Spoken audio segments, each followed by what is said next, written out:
Our first few days have unfolded smoothly, thanks to our brilliant staff, all artists from Yale. We would. Could you read this part? This part. Okay, go ahead.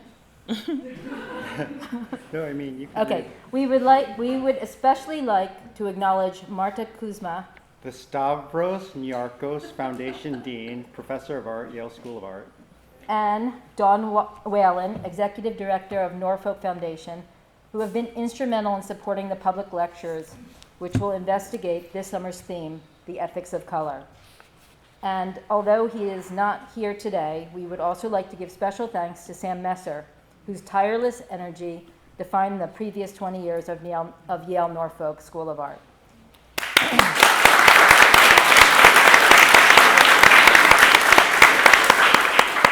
We have a remarkable lineup of speakers coming over the next 4 weeks, so we hope you will all return for the talks.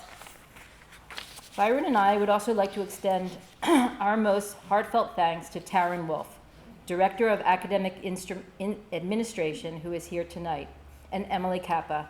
In addition to their workload for Yale's MFA program, they assisted us in countless hours orchestrating this program prior to our arrival on campus. Taryn, could you please stand up? We really need to give you a round of applause.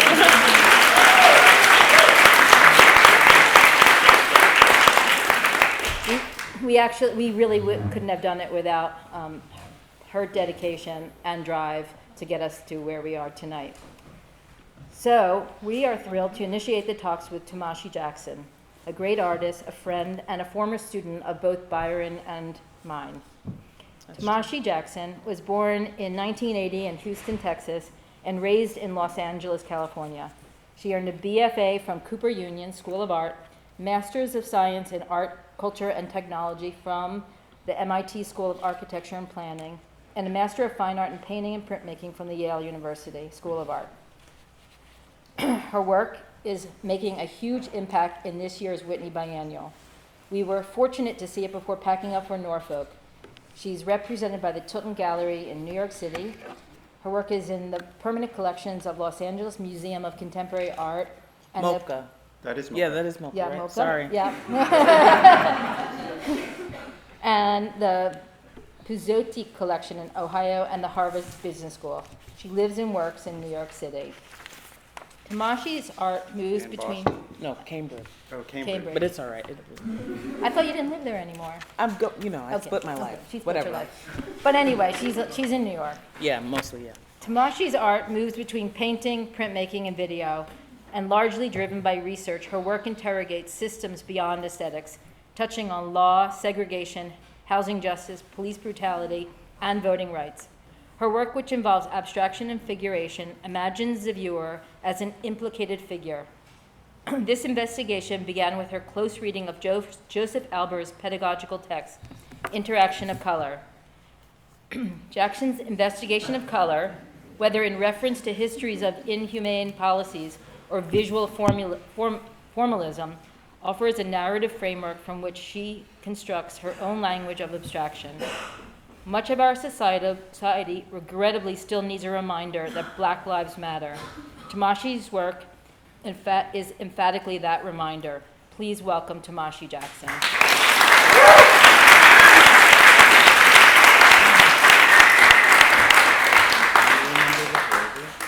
It's all in order, yeah. Okay, including the video.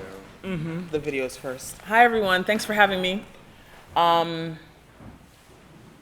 It's an extraordinary honor to be here, to be invited here, and to be reunited with people that I consider family by way of this educational journey, and to be here with people who've stewarded us, the people of Norfolk who've taken care of Yale students who've come up here for many moons, and to be here with the next generation of students from all over the country who are here for the Norfolk program and will go back to their undergraduate institutions, holding this experience with them and with them for the rest of their lives and sharing it with their cohort wherever they go back to. I feel like it's really important to recognize that. So I appreciate you having me. We're going to start with this video. Actually, Yeah? I wanted to say that Tomashi, because of our special relationship, we decided to do this, that I would act as a conversant. I don't think we'll do this any other time during the series. And I thought I might just because this is a school for college students, I thought that we might start. Tomashi's lecture ends with some slides that are very early from around the period that of the age of these students. But I thought maybe we'd start there and end there, and just by my asking you some questions. Okay. And asking some questions that. In the dark, we're gonna sit in the dark and talk about this right now. I'm fine with it. Yeah, I mean, you all can hear, right? Right. So. Yeah. You can. Can you hear us all right? Yes. Let me just play around with this for a Oh, minute. it's not on. Okay. So we'll project until the PA system is active. But basically, I just wanted to mention that we've known each other about 10 years, and that started at Cooper. And I don't know, 16, more than 10 years. more than 10 years. So 16, 17, 17, 18, 19, 13 years. I don't know if this is the correct terminology, but you were sort of a non-traditional student in the sense that you were a little bit older than Well, now that's super sensitive, isn't it? a little bit older than most of your cohort. Is that true? Yeah. And so I was one of 6 transfer students to Cooper Union. Oh, so I didn't even know that. So Or this is 6 just- my year. You know they count. I mean, they count us. And where did you come from, and where? I'm just curious about these are questions that I've been curious about, but I've never asked. So like, Yeah, he told me he was going to surprise me tonight. Did you go to art high school like some Yeah. students do? And Yeah. in I LA. did. Well, it's so sensitive. Okay, so I came from an arts high school. I learned about the possibility of art college as a reality at a public arts high school in Los Angeles called the Los Angeles County High School for the Arts. Before that, I transferred there from Immaculate Heart High School and Middle School, which is significant because it's the school and former convent where Sister Corita Kent did her radical printmaking. And hopefully some people, or most people in the room, know she is Julie Alt, wrote and published a book some years ago, and actually came to Cooper Union to talk with us about it, about Sister Corita, called Come Alive. It's amazing. So I was at a college prep school, but I still didn't know that all of this was a world that existed. But we had a good art program. And then before that, I came from a school called 32nd Street USC Magnet School in the USC Village in Los Angeles.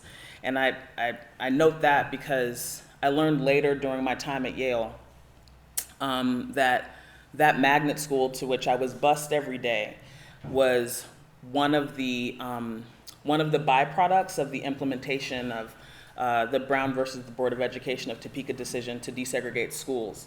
So although we knew that we were a special school, we didn't really know that we were a radical school, and that the school was existing like in the face of white supremacist policies across the country that would have otherwise had us segregated in our home districts. And in my case, that probably would have been a school that was less funded than less resourced than what we had at that school. So I've been with working artists since I was 6 years old. And so when you came to Cooper as a transfer student, where had you transferred from?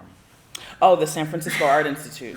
So out of high school, I went to SFAI. I wanted to go to Cooper. Cooper was really my fantasy school. No shade against SFAI, but I was afraid to be that far away from my family, honestly, and I was really intimidated to apply to Cooper. So I just held on to the dream for from age 15 to age 24. And does that simply explain why you were a little bit older when you got to Cooper? Yeah, I mean, things happen. I learned, I'm not going to tell a whole big story, but when I deferred from SFAI, I started working for public artists in the Bay Area. And this was right before the first .com bubble burst, so it was a very, very different cultural landscape. It was a very different cultural landscape for working class people and for working class artists. Right. So, like, I didn't starve. My mother cut me off because she was really upset that I was dropping out of school. But I didn't feel like I should be there if I wasn't as clear as some people around me were about what I was doing there. I was there on a painting and drawing scholarship. George Kuchar was actually on the panel, my scholarship panel. And it was a nice scholarship, but it was still a very expensive school. And I studied instead experimental film and printmaking, experimental film and video, which comes to bear later, many years later. Wow. Because I figured, like, if I'm gonna be here going into debt to go to this school, I should be learning something that I know absolutely nothing about. So I switched to new genres, what we were calling new genres at the time. I studied with Tony Labat and George Kuchar. Those are the people I can remember the most clearly. And then when I dropped out, or when I deferred, I suddenly started painting. I worked for a public artist named Juana Alicia. I worked for a space that still exists in the Mission District called Presida Eyes Mural Arts Center. Yeah, so many of the places that you worked have influenced, especially your early work, I think. Yeah. Yeah. I'm gonna move us along. Right on. Just in case anybody finds themselves in the But Bay. I just wanted to skip ahead to say that you're going to Skowhegan in a few days. Jesus. And, Yeah. it's a very unusual situation. I'm almost sure it's never happened that someone's going to Skowhegan and is in the Whitney Biennial at the same time. So it's a very unusual career trajectory, and the reason why I wanted to bring this up is just to let you know that there are many different paths. Mm-hmm. So let's just start with the images, and we'll circle back around to Okay. All right. Yeah. education. Yeah. Sorry. Yeah. That's okay. That's Okay, pretty let's much see what if I it- wanted to get Right at. on. Yeah. I'm gonna put this back to full screen. Yeah, I guess, like, for the kids, just wanted to note that during that time that I was deferred, I was surrounded, I continued to learn because I was a part of an artist community and I was mentored. I took on the position of apprentice. I learned. I wanted to continue to learn, to paint murals, to teach, to understand color. I've always had these questions about color. I lived with a painter who stayed in school, so I'd go to class with her sometimes. I knew that if I was going to eventually apply to Cooper, I kept a hard copy of the application, the old application that even asked for a picture, little like a That you staple on? yeah, I kept that on my bedroom wall. So it was always on my mind. I didn't know if I would actually make it there, but I knew that if I was going to get there, I wanted to see if certain things were going to happen without a degree telling me that I could have it. I wanted to make sure that I was not on this like education trajectory because I was afraid that there was nothing else that I could do better. Right. And I tried to let myself be open to the possibility that maybe art was something that simply comforted me, but maybe not my mission in life.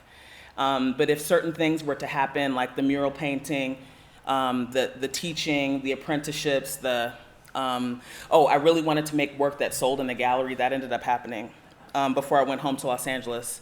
If certain things were to happen, then I would know that I should apply to Cooper Union, and if I got in there, then I would try to go open to whatever might happen after that. I didn't have any dreams it's beyond interesting Cooper. because once you decided that you should get a degree, you went ahead and got 3.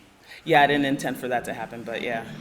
Okay, so we're gonna start with this video. Byron and I spend a lot of time putting these things in order, so we're gonna go in reverse chronological order to come back around to the school days. But we're gonna start, bless you. We're gonna start with this video that is, we've gotten permission to share internally here with this community from the Whitney. They just showed this to me for the first time yesterday. Oh, we didn't even check sound. Oh shit. Shoot, sorry. Help, tech help. What about sound? Tech help. Oh, we forgot about sound. Sorry. Are there speakers at all set up to the projection? Maybe that's a question for Lacey. That would be. Maybe we should just. What happens if we play it as loud as possible from the? That was it. Put it in the mic. Oh, put the mic near the. That'll work. Do you have speakers? That's. We can get them. I, I, Oh, that's too far away, sweetie. Thank you, though. Good looking out. you don't think this will work? We'll see. Try it.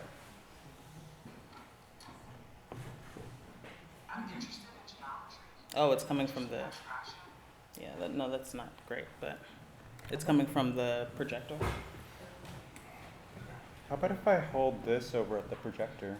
All right, let's try it out. Sorry, why don't you pass it to me and I'll Yeah. Here, let me try. Okay. You want to try what? Try that first. To just change to the computer speaker. Instead. Okay. I mean, Or let's try this first. okay. Okay.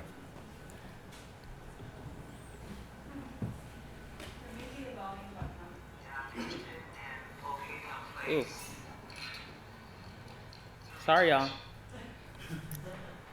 Ah, I knew Lacey, there are no speakers in there? Where is that studio? In the art barn. That's way too far away, right? Yeah, I think it looked too far.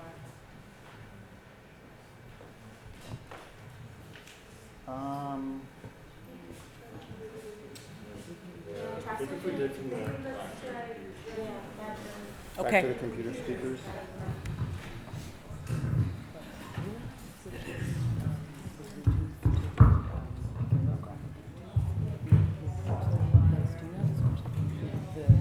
The speakers are Bluetooth connected. So I can show I should have mentioned there was audio. I wasn't thinking.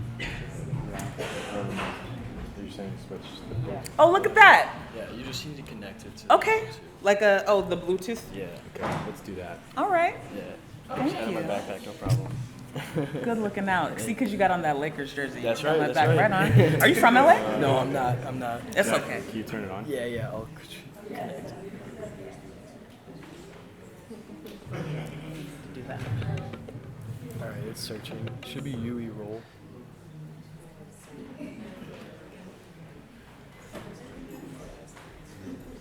And it should just like show up in my Bluetooth. Yeah, it should.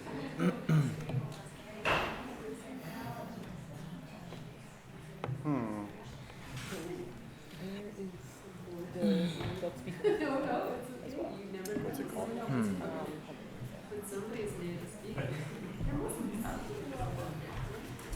Still searching? There you go. Hey Lacey, I think we. There. Lacey, I think we got it. I'll see. I think it's all the way up. Alright, cool. That sounds like it's gonna work. Okay. Yeah, I think Yeah. it'll work. Thanks, All Zach. right.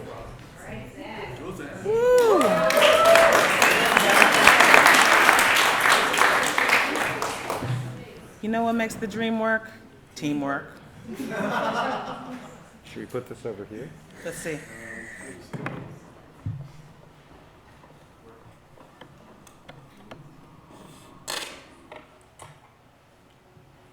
I'm interested in geometry, interested in abstraction, and I'm interested in locating a place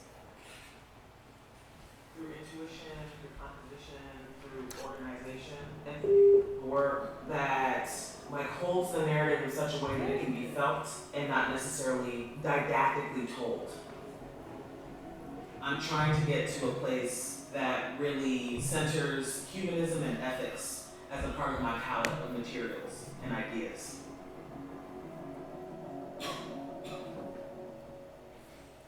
I identify as a painter and a printmaker. And when I'm making sculpture, video, or fiber work, I think of those practices inside of histories of painting and printmaking. Whether it's through figuration or through abstraction, that history has shown me our public narrative is actually embedded in all that we do. I try to balance an intuitive practice in the studio with research that's sincere, meaning that I'm really trying to understand. I'm really trying to understand the histories that underpin these sites of human engagement that compel me to respond. This current body of work seeks to visualize stories of dispossession and displacement in New York City, specifically the displacement of Black and Brown communities. while reading the investigative journalism of Stephen Witt and Kelly Mehmet in Kings County Politics, I learned about the current situation of the third-party transfer program that's being used to justify sudden foreclosures and seizures of properties, fully paid for properties in Black and brown communities all around New York City. City representatives say that their motivation is to restore the neighborhoods and to improve them, but these aren't necessarily homes that are burned out and sitting vacant. They're fully occupied with tenants and residents. I immediately thought of the story of Seneca Village, the collection of Black-owned properties that was raised in 1858 for the creation of present-day Central Park.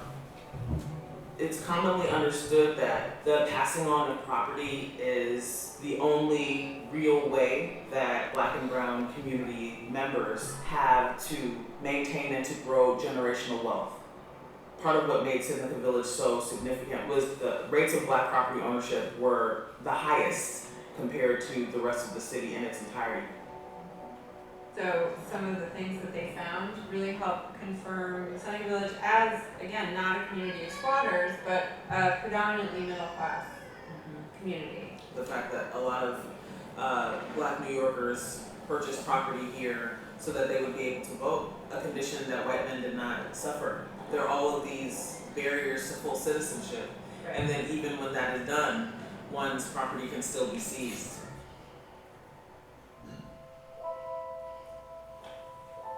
That's why my list. A part of how I work in using color to visualize narratives of public concern is using archival photography and contemporary photography, breaking them down into halftone lines and creating visual circumstances in which they become collapsed. The histories literally collapse. Painting is about light, and color is about light. And whatever we think a color is only that color because of whatever color is near its edge. So color is not static. The perception of color is actually a relative concept and a relative phenomenon. I don't seek to use my painting practice as a form of intellectual escape. I've learned that my work is work. So I try to work through these histories that link us as members of the public. And I'm comforted by the history of painting to hold me inside of all of this. I'm just trying to understand the world around me.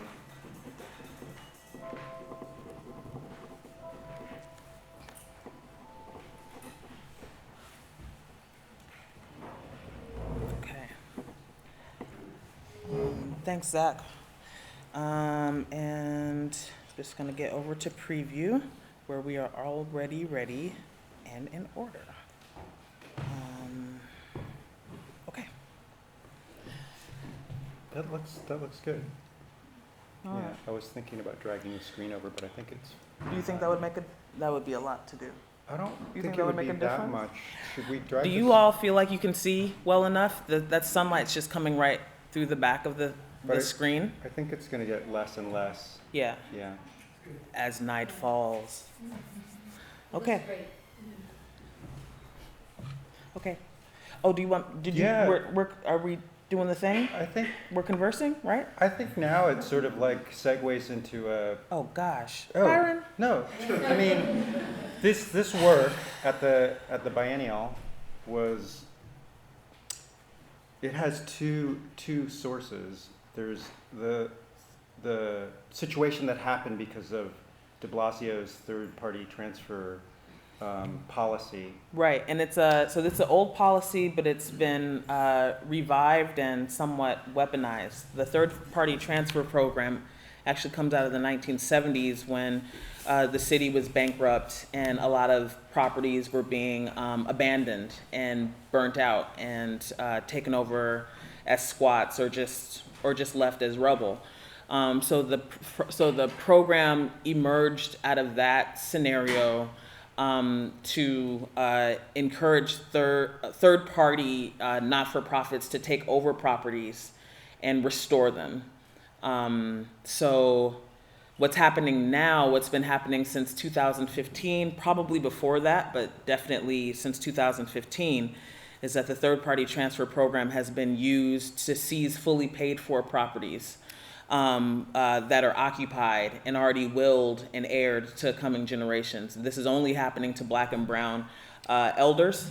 This is only happening to Black and brown property owners in New York City. So people are, and tenants. So people have received notices on their doors simply saying that they don't own their property From anymore. little loopholes, like they're not up to date on their water bill or something like that. I mean, like that's not, well, not really, Not but necessarily. not necessarily. In some cases that is the circumstance, but it's not enough to justify even a lien Oh, on I'm these not properties. saying, no, Oh, I'm not saying yeah. it's justified. But that an is, excuse. so some of those technicalities are used and some of them aren't, and that's to say that there have been procedures in which clusters of foreclosures have been pushed through, have been sped through the courts. So you're relating this contemporary subject matter back to Seneca Village. Yeah.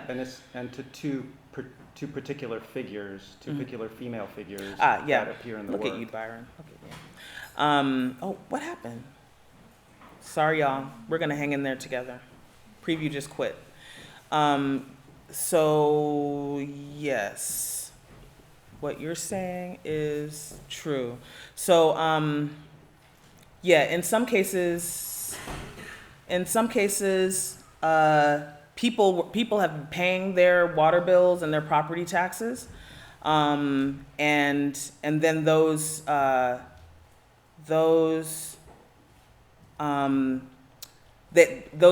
payments have not been credited to their accounts in some cases, Oh, right? All kinds of crazy stuff has happened in the hundreds of tenants. But in the meantime, there have been these procedures in which clusters, it's never happened before, but clusters of foreclosures have been rushed through the courts in New York City, unbeknownst to the property owners. So they're not even receiving notices of these procedures. They're receiving notices that their properties are now in the hands of a not-for-profit that's been approved by the city, and if they want to stay there, they have to pay rent to that not-for-profit or just evacuate. Can you imagine? So, no. Right. So when I first heard about this, I don't even remember how I came across this article, but I came across an article in Kings County Politics and discovered that Kelly Mena and Stephen Witt were the only two journalists in the city covering this story. I immediately thought of what little I knew about Seneca Village, and how it was a community of primarily Black property owners. And then also went on to include Irish and German immigrants, and that all of that property was seized and the village was razed. So it made me think of that. And yeah. So again, these two female figures, and also how does it result in these colorful abstractions? Okay. Gosh. This is kind of tough. The question. Yeah. Well, it's because it collapses everything in one. But so let me ask it a little less densely. Okay. Who are the two women? Okay. I'll come back here. So why is this happening? Sorry. When Byron and I spoke about me coming to visit you all, and this lecture series being the ethics of color, talked about color problems, and I talked about, I thought of color problems, and I thought of the term that Albers used as a professor at our school. That number one, practice comes before analysis, and that these color problems that show up in interaction of color, they were problems that students created and tried to solve, and I saw that language being akin to the way that these issues of racism are commonly referred to as a race problem or as a color problem. So it was a play on words for me. These two main female figures that show up again and again. This is Mary Joseph Lyons. She was a notable Black abolitionist in antebellum New York City.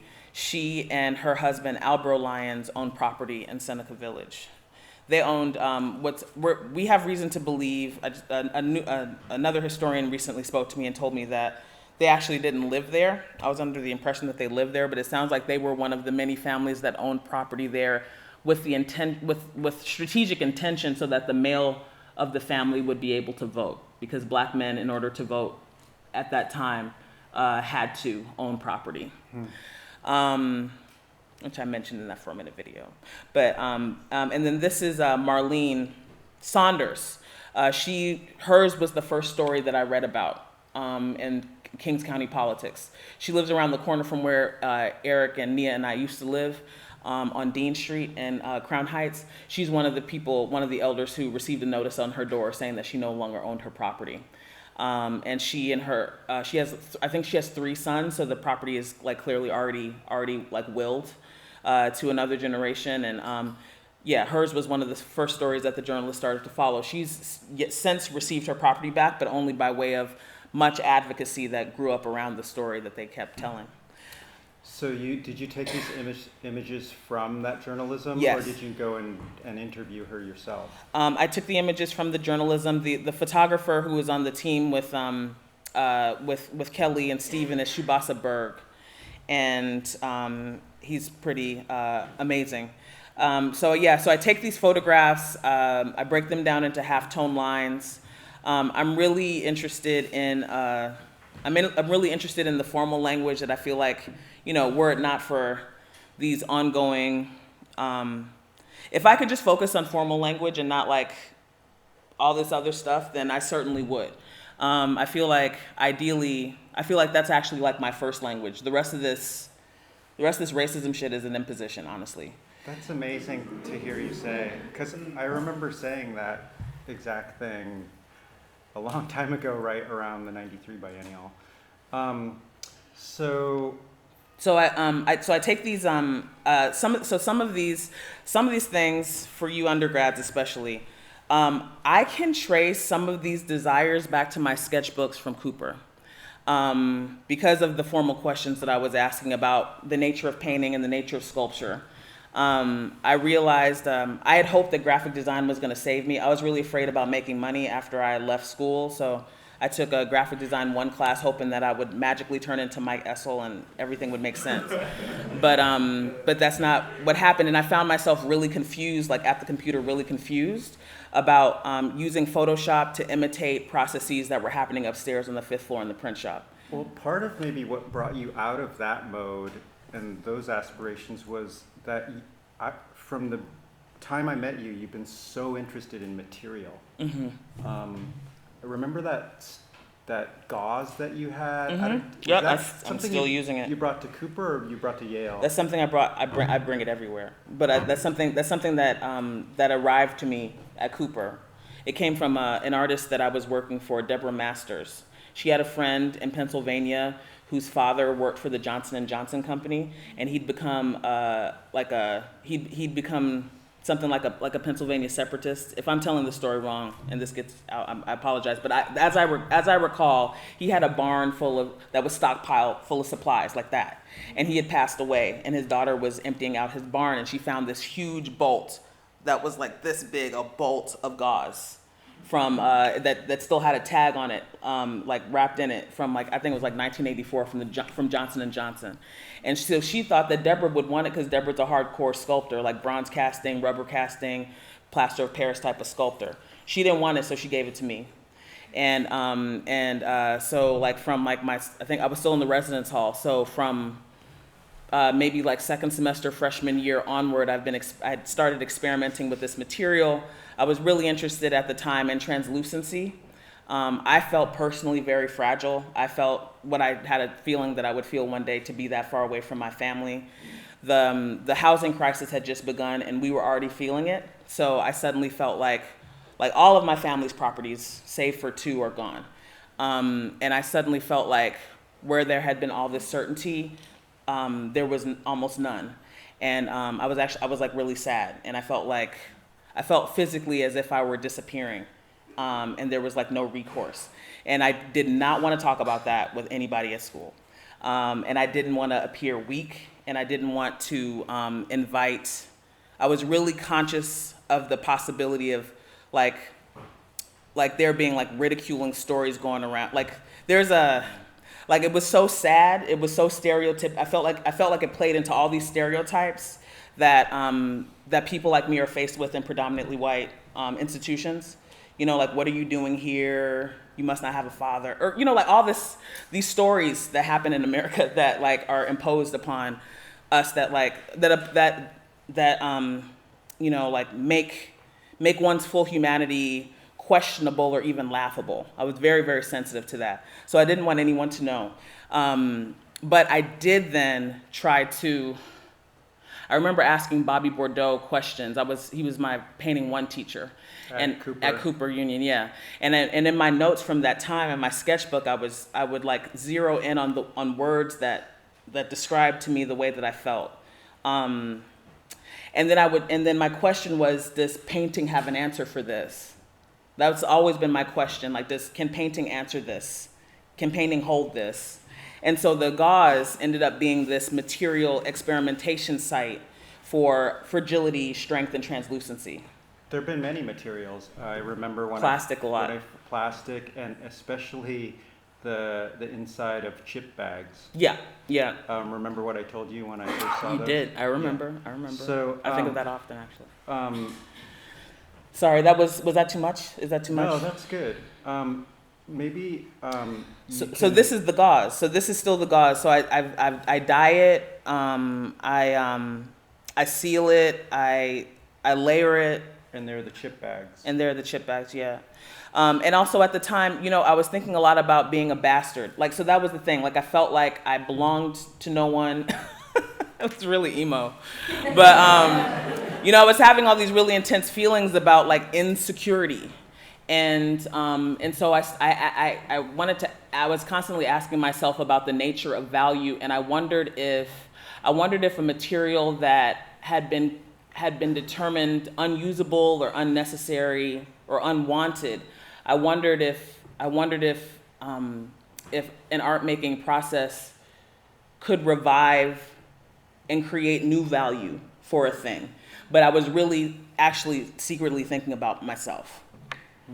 And so I started, and I was also broke. But so like the way that I use these Mylar strips came from basically living in our 5th floor print shop and always finding these ends of acetate, these that people would cut, like our waste baskets would be full of these strips. And so I just really started to look differently at things that seemed to be abundant and left behind. And I wondered if there was a place for them with me.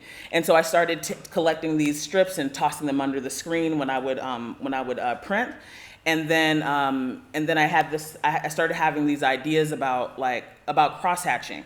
So I would take things that were printed on the strips, that were printed in the halftone line, and then I try to collage them together to make a crosshatch happen, basically to turn them into drawings. So then my next question was, can a print be a drawing?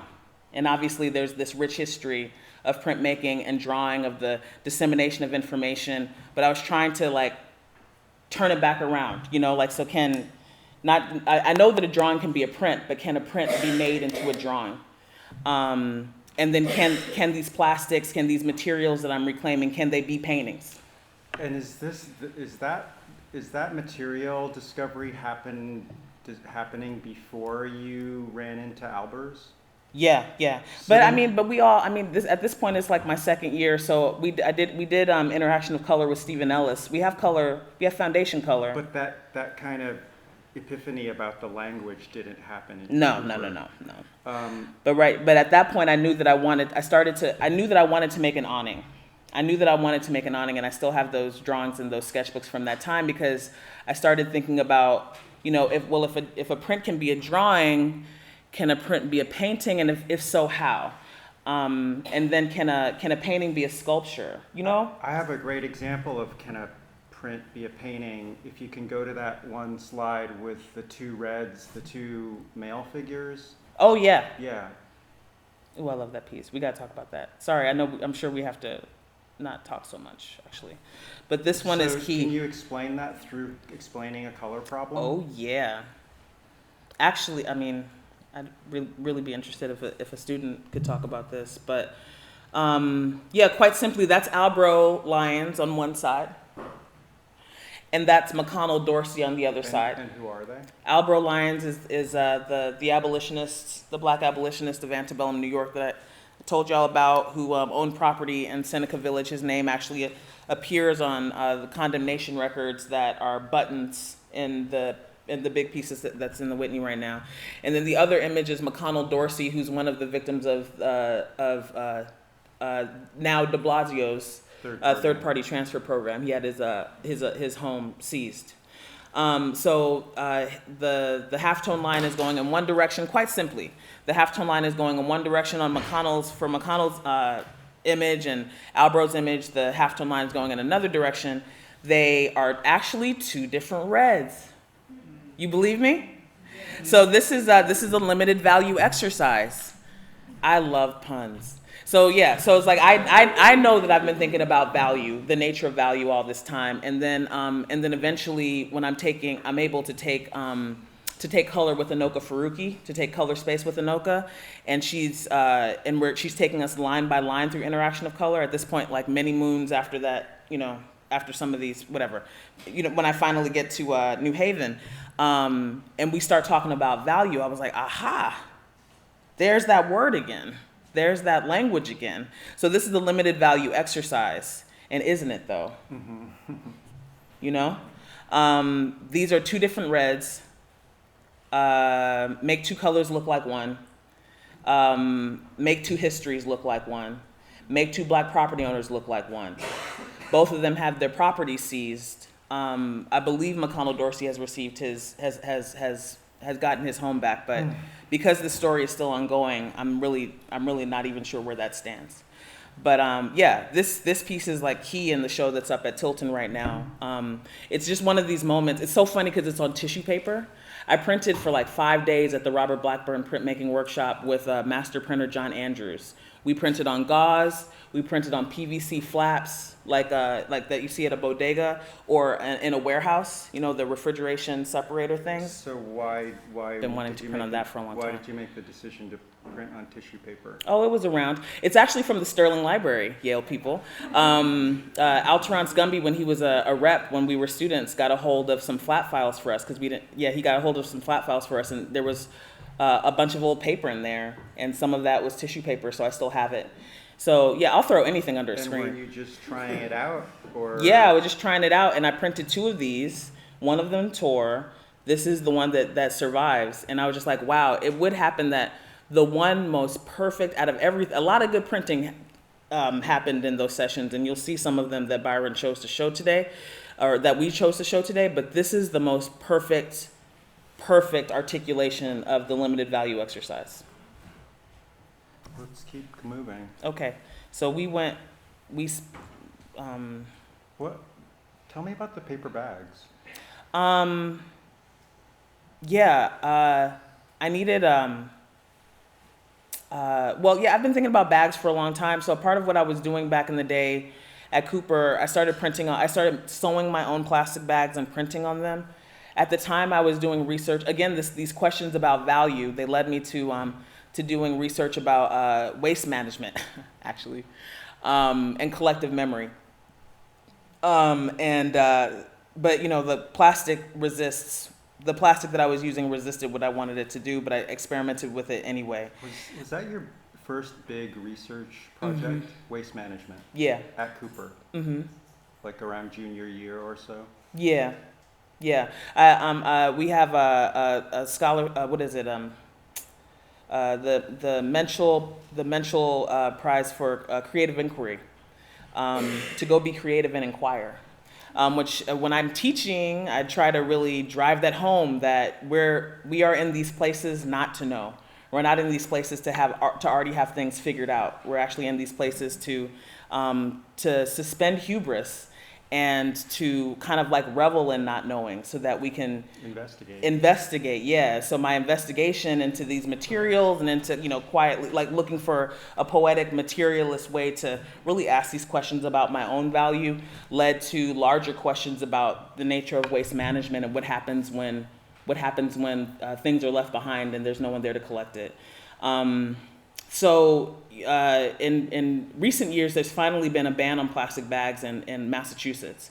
So we, at the apartment that I share with my best friend up there, we have this like oversupply now of brown paper bags because she eats out all the time.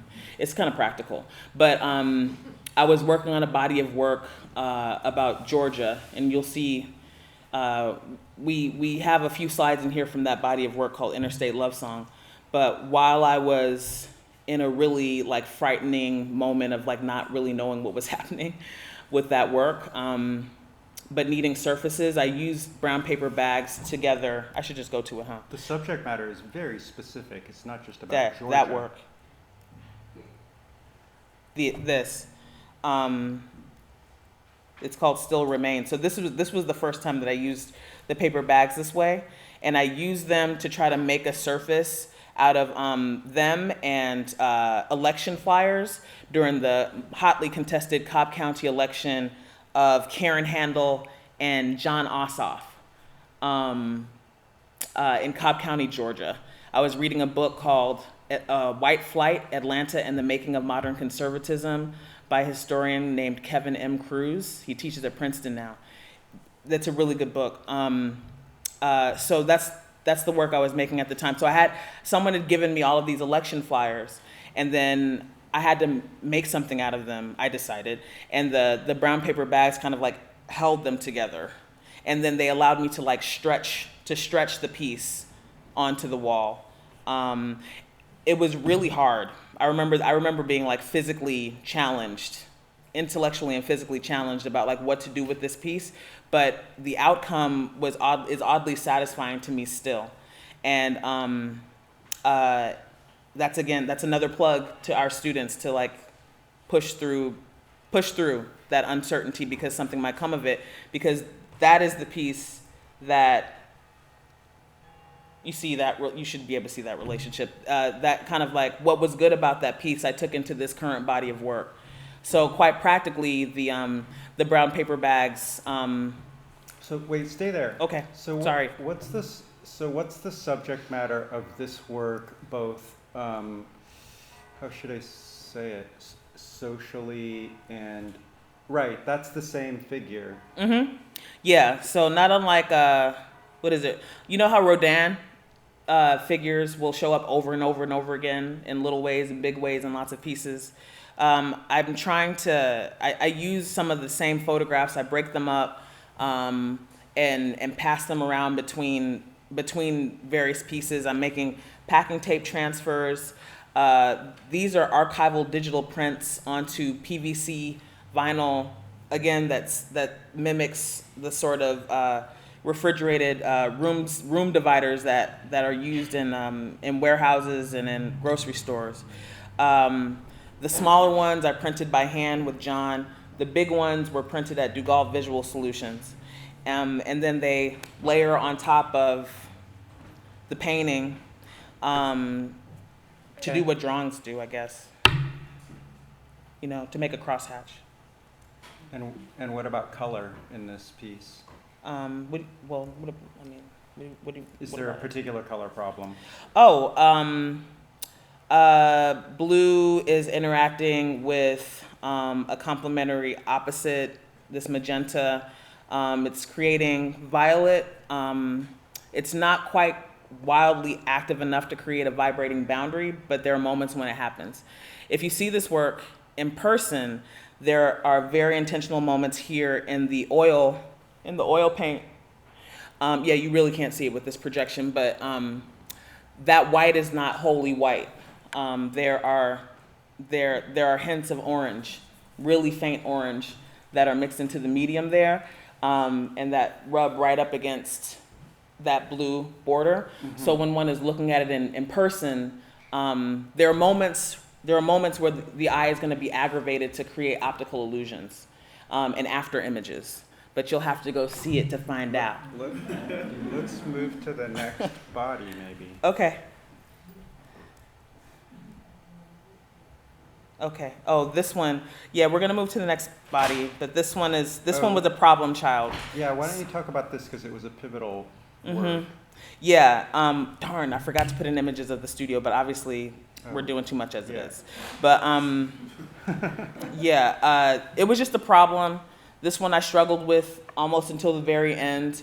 It excites me though because it affirms an argument that I'm really trying to take more seriously about the nature of the stretcher, and the right triangle pushing the painting just out into the third dimension enough to make an argument for sculpture.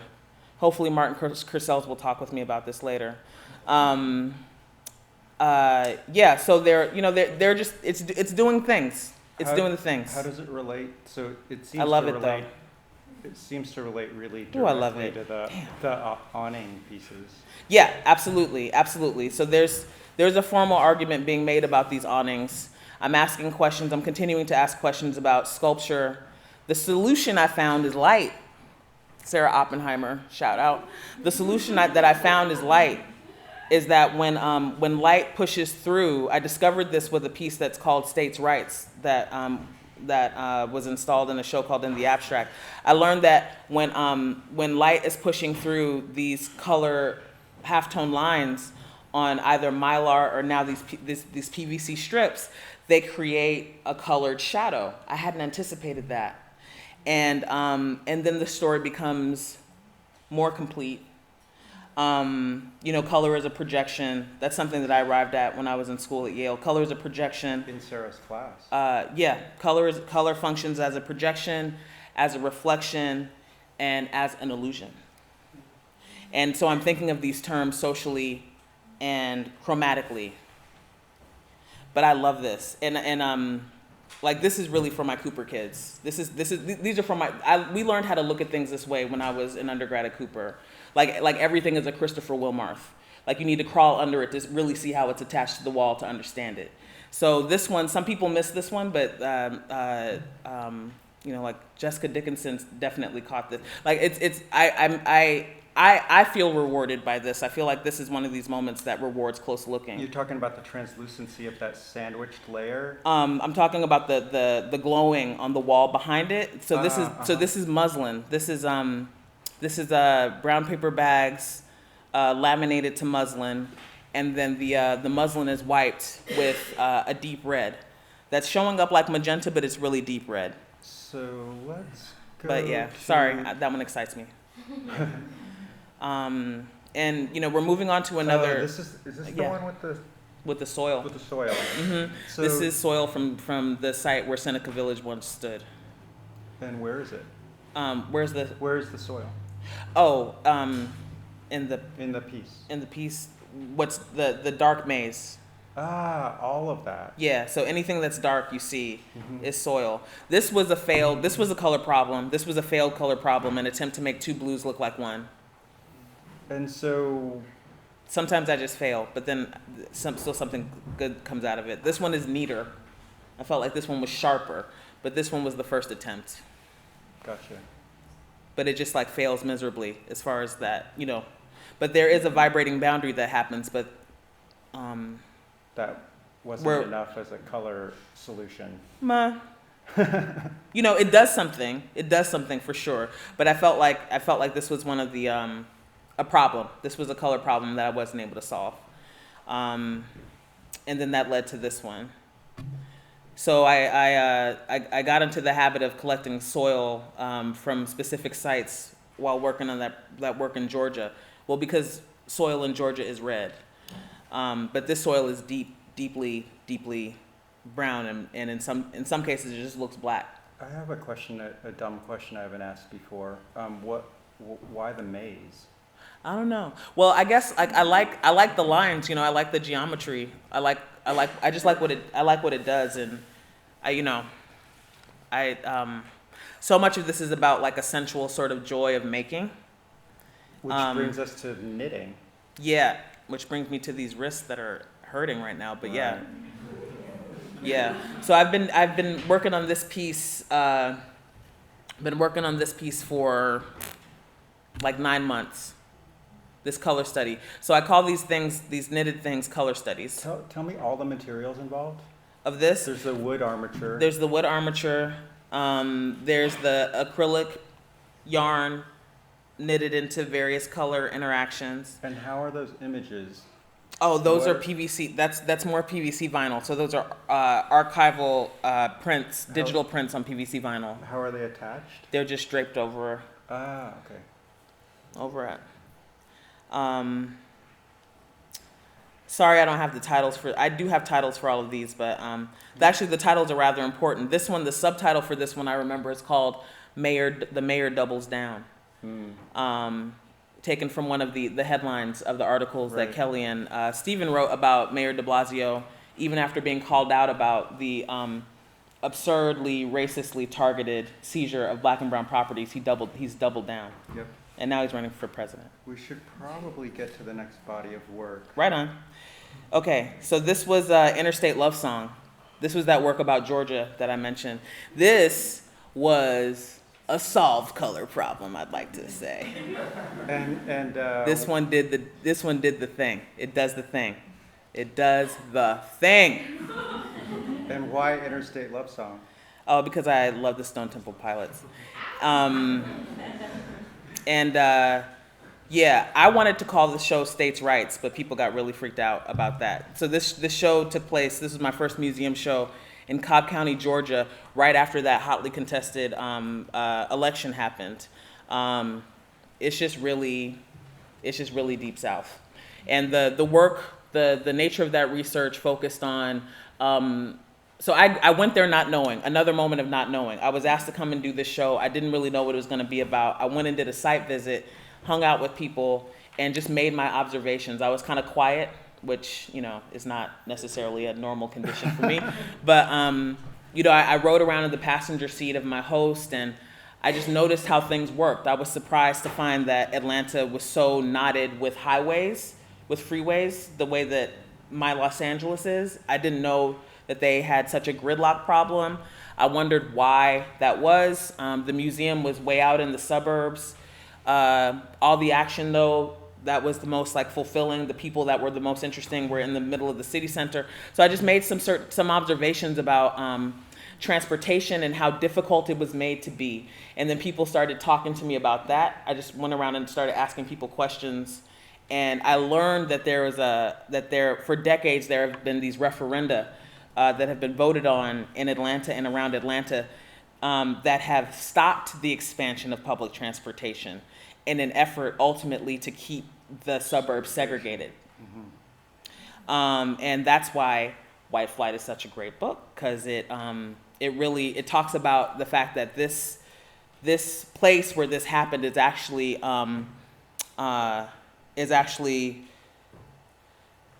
it's the nerve center of what ended up becoming this conservative revolution. And it really was sparked by the Supreme Court decision, by Earl Warren's Supreme Court decision to first desegregate, well, it was a unanimous decision to desegregate schools that broke Jim Crow. It was the first case to finally break Plessy versus Ferguson that had been upheld for, decades. And so too, that ended up equaling desegregated housing. All this stuff, all these changes happen, right? So transportation, maintaining privatized transportation is known there to be one of the ways that people of color and poor people, but people of color, their movements remain limited. You can't live out there if you don't have a car, and these referenda have stopped trains and buses. So on one side you have white suburbanites protesting against the expansion of public transportation, the expansion of the train line. That's from 1984, I think. You'll have to forgive me. I have been away from this work for a while. This other image is from 2016. These people call themselves the Friends of Clayton County, and they were demonstrating in 2016. Their community had been left without bus service completely. So anyone who couldn't afford to get out of that town was stuck there with almost no ability to get to and from work or school. So two different reds, two different demonstrations, two different time periods. Two reds made to look like one. And then I made that shape to respond to the shape the shape that's created, this L shape that's created when the two images collide. Oh, you're mimicking that shape. Yeah, mimicking that shape. So what's that called? I think this is called sideways, side-eye, peach shape. And of course, that's a play on the Georgia peach. And also like this being a flesh tone. But yeah, that one did it. Yeah, that was a great exploitation of that piece. That one did it. And this is an example of the Georgia red clay. I don't remember the title of this one offhand, but you see the images that I used were from the Georgia State University archives. Because this is the whole thing for these folks out there, is transportation and these fights over public transportation. People just opened up to me like flowers once I started asking the questions in the right way. Because everybody continues to feel it into the present. People are able to recognize that the issues that they have getting to and from work today all goes back to this story. So let's push. And that was my first awning. So that one, unlike the one at the Whitney, is it? It's found. Is it found awning? Yeah. We've my curator found that, and are all the images on the strips from? There are those two images that are from the peach-shaped piece. Gotcha. So the Friends of Clayton County and the Resistors, Yeah, so they. Yeah, so there's a good illustration of what's happening on the wall too. Yep. Yeah, and the story becomes complete when they're projected. When it projects, it makes a new image, it makes a new thing, it makes a painting on the wall behind it and underneath itself. Let's keep. I like arguing formality. Do we? But should we maybe skip to? Are we too far from the video works? We're not. We're not. Should we skip straight there? Okay. And also, yeah, we're right there actually. Okay.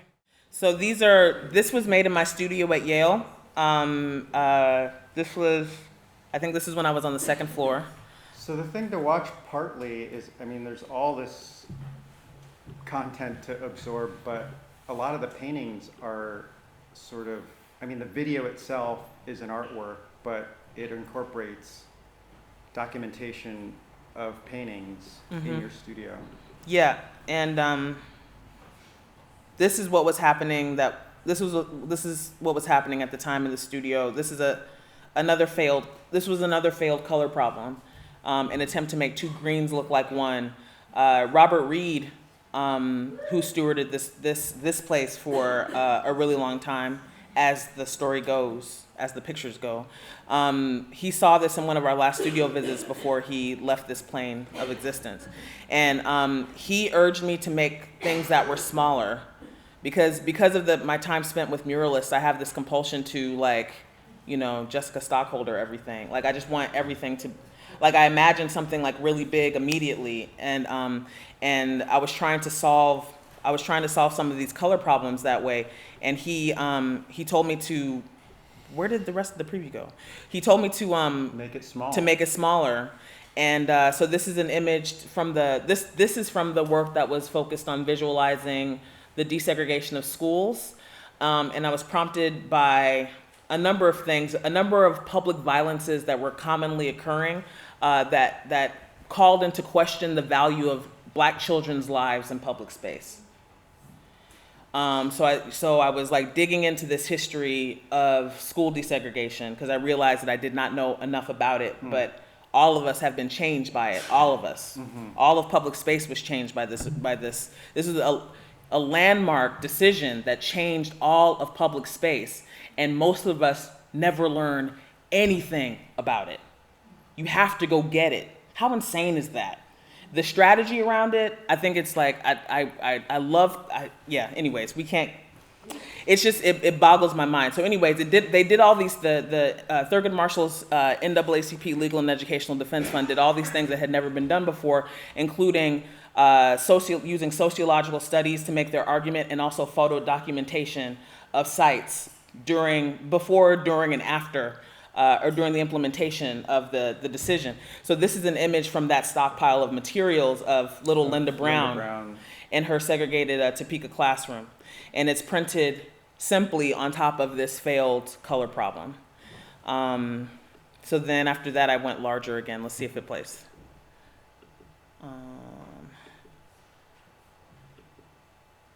Why? Enter full screen. There we go. All right. This was called Self-Portrait Tale of Two Michaels. This was around the time that Darren Wilson was found not guilty for killing Michael Brown in Ferguson, Missouri.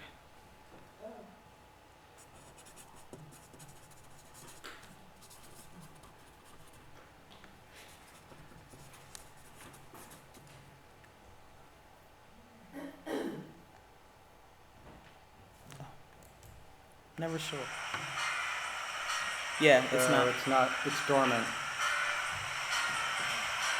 Should we go back to? Oh, it seemed like it was just about It's to coming. pick it up. Okay. So yeah, and I'll let you know. I really like the Doobie Brothers, and I really like Steely Dan. Yeah, so that's an Yeah. interesting point because we have had so many. Well, No. we'll talk about that later. Okay. Sorry, I just wanted to see if it was. So, Gotta go Okay. back to settings. Oh yeah, so I'll tell you. So that's the kind of music my mother listened to when I was growing up, and at this time I found myself needing to be comforted. There were just like these terrifying things that were happening in public space that just seemed, I mean, they're insane. It's insane, you know. It's insane. A part of what the Brown versus Board of Education case did was it centered. Thank you. It centered elementary school children. You know, at one point, Thurgood Marshall was working 650 cases of school discrimination, of education discrimination, all over the country by himself. No internet, no cell phones, black man flying on planes from city to city, like being chased out of places by the Klan. 650 cases. Can you imagine? I can't handle like. Yeah, you can. You know, I mean, you know, just think about how much you think you can handle. 650 cases of defending mostly college students and graduate students in school discrimination cases. They chose to lead with a case about little children to basically like test the boundaries of the American ethics, like white American ethics. Like, can you hate children as much as you hate adults when they're black and brown? So, you know, at this time, I got to Yale in 2014. So at this time, there's just this spike of violence. Tamir Rice has been killed. Ayanna Stanley Jones has been killed. And Mike Brown has been killed at like right before going to college, walking down the street trying to get to his grandmother's house. And there was this remorselessness that was like, it's just stunning.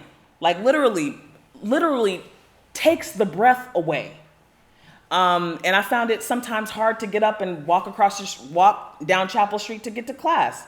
And here, like, I only applied to one school to study painting. I only wanted to be, when I want to be somewhere, that's just where I want to be. I don't really think about anything else. And I found myself in the place that I wanted to be in, and so sad that I could hardly get out of bed and go to my own studio and work. It was so daunting physically. So I found myself like listening to a lot of Steely Dan. I have a really great Steely Dan station on Pandora. And I found myself listening to that a lot, just trying to like get myself up, you know, because I find it comforting. It reminds me of my mother. I know all of the lyrics. And around this time, Michael McDonald, who worked with both of those bands, he's from Ferguson. Right. He grew up in Ferguson, Missouri. And he had his lawyer make public a letter that he wrote, basically calling upon the conscience of white America. And he was saying, you know, it would be absurd to attempt to insist that if this boy weren't white, he wouldn't be alive. So Michael McDonald was the lead singer of the latter Doobie Brothers. Yeah. I just came across that like on Billboard one day. I don't know why I come across some of the things that I do, but it was enlightening because I was like, ooh, thank goodness, you know, one of my favorite old white people is not like, you know, revealing themselves as Ted Nugent, you know?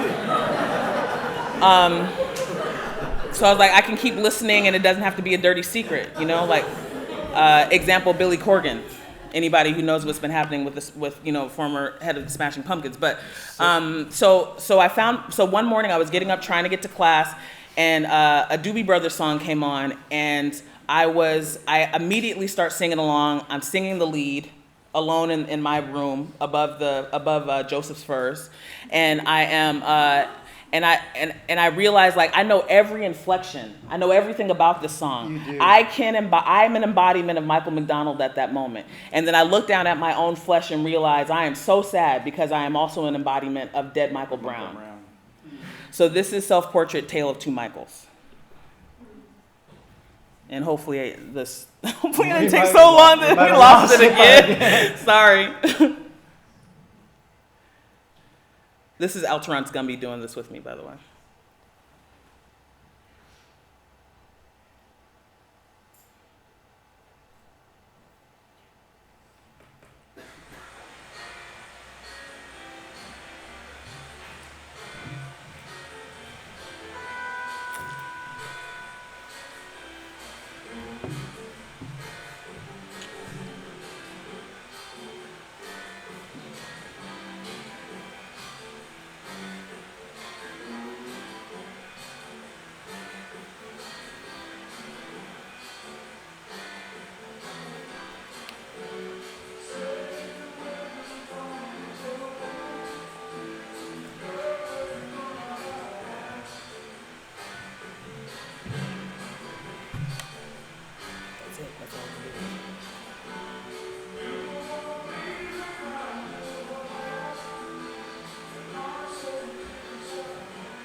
It's really good, yeah.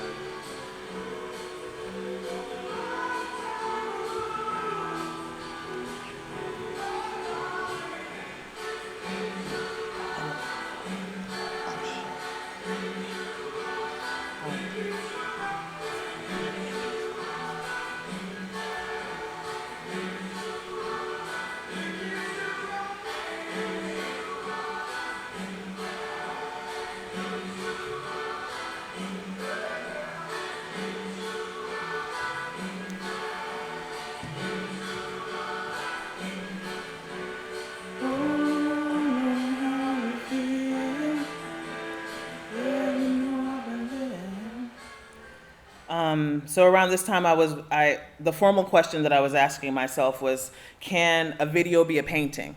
And I think, like, I over the years, I remember and then I forget that I studied experimental film and video. Yeah, you never even told me that. Yeah, I tend to forget, but then once I realized it makes sense, you know, like in the way that I learned it, that that video can be a collage. But I don't trust technology. I remain skeptical of all of this technology. Super low tech process, right? Yeah. Because I'm always expecting it to fail on me, and so I think around this time I was finally starting to feel like I was painting with the video, and yeah, things were changing. So what's happening in here is that there's a painting in the studio. I've knitted these color studies. People had been trying to buy them from me. Between MIT and Yale, I was a nanny in Cambridge, and I started knitting and immediately started thinking about color interaction once I realized that I could do that. Once I learned how to do it well enough, I was like, ooh, what color's color? yeah, what's gonna be the next color? So people were trying to buy these things from me, and at first I was making them just to keep my head and my neck warm while I waited for children in the snow. Buy them from you as art? As garments. But I held on to them because I felt like maybe they were paintings, but I wasn't sure. And so I brought them with me to New Haven, and this was a big revelation when Alterance kindly joined me in the studio to help me figure this out, that when I put this color study on him, and he sat in front of that painting, that it activated the color study. I was able to imagine that the thing became a painting because of its proximity to a painting that was on the wall. So with this video, at this point, the song has ended and I'm sitting there. It becomes an endurance exercise because you know, when I think about a painting, I think about something that has to be sat with. So I'm trying to be a painting. And there are different things that happen here. I, at one point, put my hands up, and I'm thinking about what was the slogan at the time, hands up, don't shoot, what Michael Brown did before he was murdered. And as the autopsy documentation shows, he died with his hands up, being shot in his forearms and his hands, trying to defend himself. The painting and we are embedded with these slivers of documentary history that are colorized and printed on cards that are slipped into pockets into the painting, because I'm still thinking about a painting as a bag. I'm still, you know, that holdover from my time at Cooper. Started thinking about my posture at that point. And all of that is happening, it's happening on top of a video of Al Jazeera America's last television broadcast in the United States, which was documentation of Ferguson, Missouri, after Darren Wilson was found not responsible for killing the boy that he killed, the teenage boy that he killed. And it's called Ferguson City Under Siege. And it was playing in a Harlem restaurant. I was eating in Harlem with my best friends, Eric and Nia, and I thought it was fascinating that here is quintessential Black America, like people eating with family, discussing, and also watching this simultaneously as this is unfolding yet again in history. And I just thought it was interesting, so I pulled out my point and shoot camera and just started recording the television screen in the restaurant. That's what's happening, yeah. Yeah, and I didn't know what I was going to use it for. I didn't know anything. I tend to not know very much. But, you know, I don't know. I'm doing these things and I don't know. But then later on, once I realized that later on it came together. So this goes on for 12 minutes, and you see there, you know, police in riot gear. Eventually, the sound of the restaurant comes in. Eventually. Mm-hmm. Oh, because I turned it down. That's why. That's the sound of the restaurant. That's the sound of the restaurant. That's the restaurant.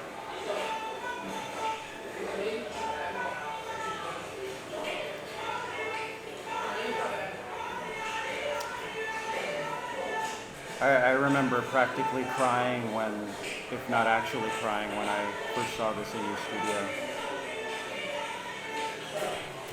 So glad that there's another Doobie Brothers lover at the school at the time who understood. Yeah, well, we bonded several times over 70s music. And yeah, oh gosh, look at the time. I know. So can I show you all a bit of one more video, or how are you feeling?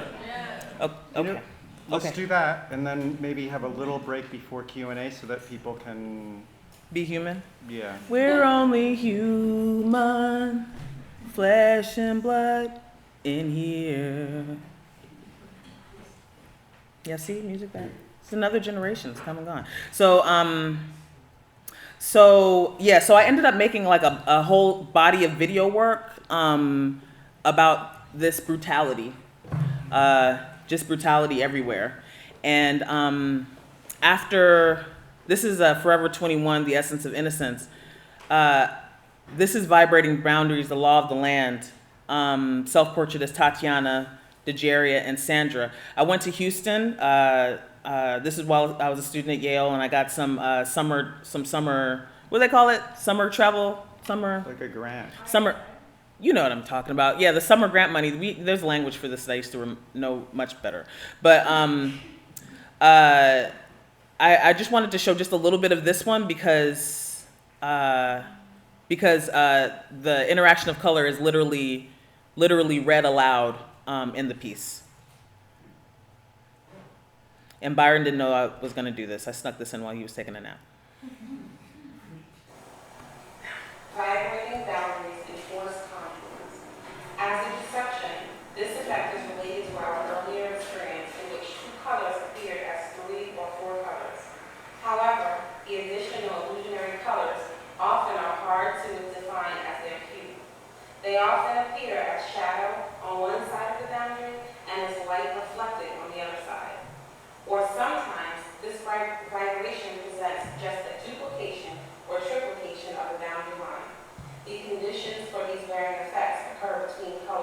which are contrasting in their hues, but also close or similar in light intensity. Though this effect refers to the after image, its physio and psychological function apparently seems not to have been clarified. Often, under the same conditions, it is perceived by some people and not by others. It is visible and not visible, with or without glasses, or similarly, with interchanging of near and far focus. This initially exciting effect also feels aggressive and often even uncomfortable to our eyes. One finds it rarely used except for a screen effect in advertising and as a result in its unpleasant, disliked, and avoided.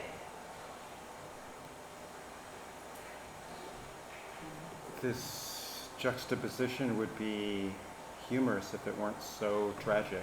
Yeah, when I first accidentally saw the beginning of that video of Eric Casebolt running and tucking and rolling while chasing black children away from a public pool in a suburb of Dallas, I thought it was a joke.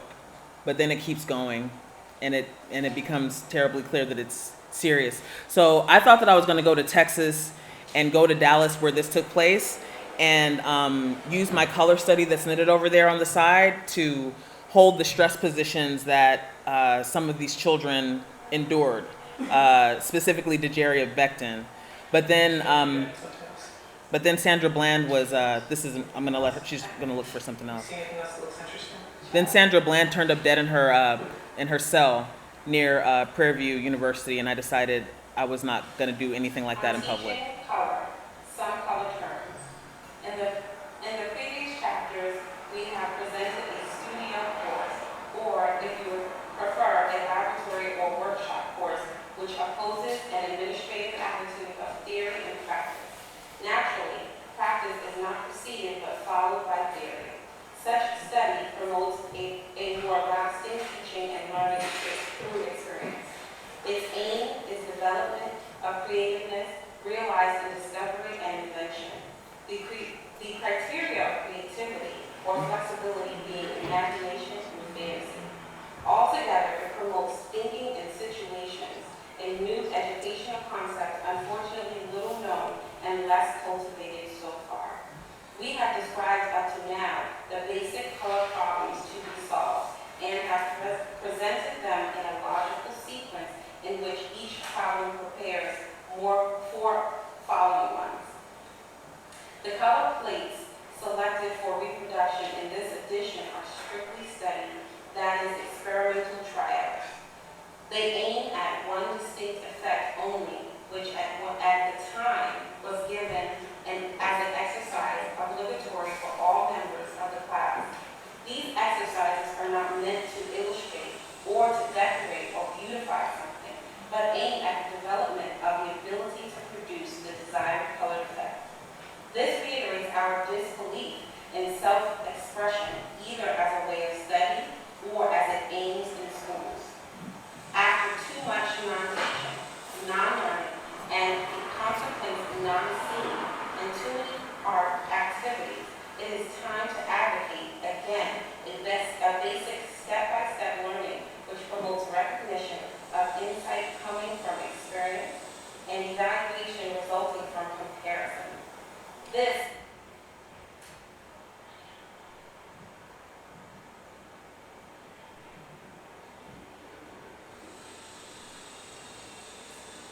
Okay.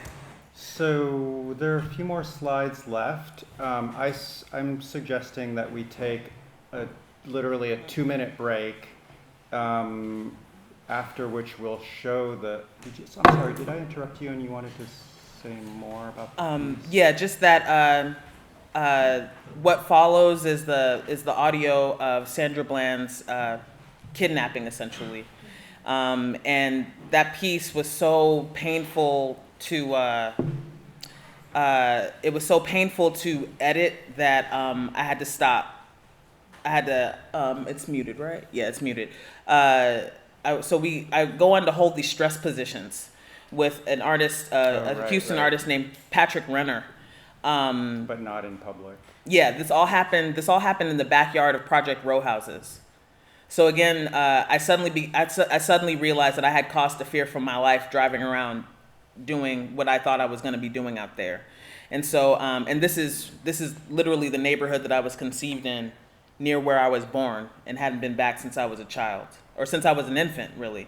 So luckily, the nice people at Project Row Houses, Rick Lowe, William Cordova was there as a summer resident. He gave me his studio space that they had given him. And it was super hot out there, I remember. Like that concrete slab must have been like 100 degrees or something like that. And Patrick and I almost ended up with blisters on our hands and feet, holding these stress positions. You see how we're sweating. He cried because of what I made him do, like making him, I needed him to take on the position of the aggressor so that we could hold these stress positions that were endured by black women and girls in Texas that summer. You know, you see it, my toes are just like barely, I'm keeping my toes, I'm trying to keep the flesh of my feet off of that concrete because it was so hot. That was nothing compared to the pain I felt inside of my body listening to that audio over and over again. I had never heard it before. And I felt I was like physically ill for like a couple of days after I made this. And so after this, I had to stop. Right, and now there's I had to stop. Video that's been released. Yeah, but I know y'all need to. Some of you need to. So let's just take a 2-minute break, and then we'll have a few more slides in the Q&A, just to give people who need to get home a chance to get home. Can we turn on the lights so I can see people? Sorry that we've gone over and that we ran into some trouble early on. Thanks for hanging in there. Thanks for having me, those of you who won't be coming back.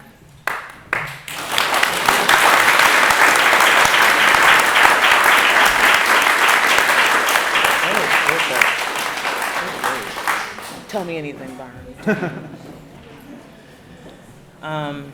Yeah, for intermission, I'll just let this play.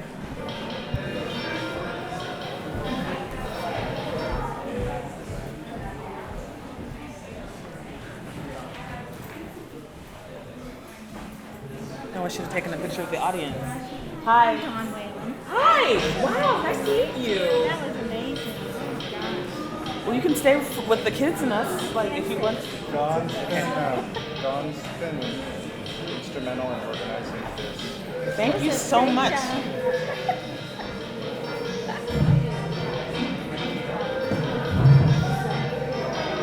saw you take the pictures too. I think that's funny. And Alicia is back there taking lots of pictures for all of the... God bless you.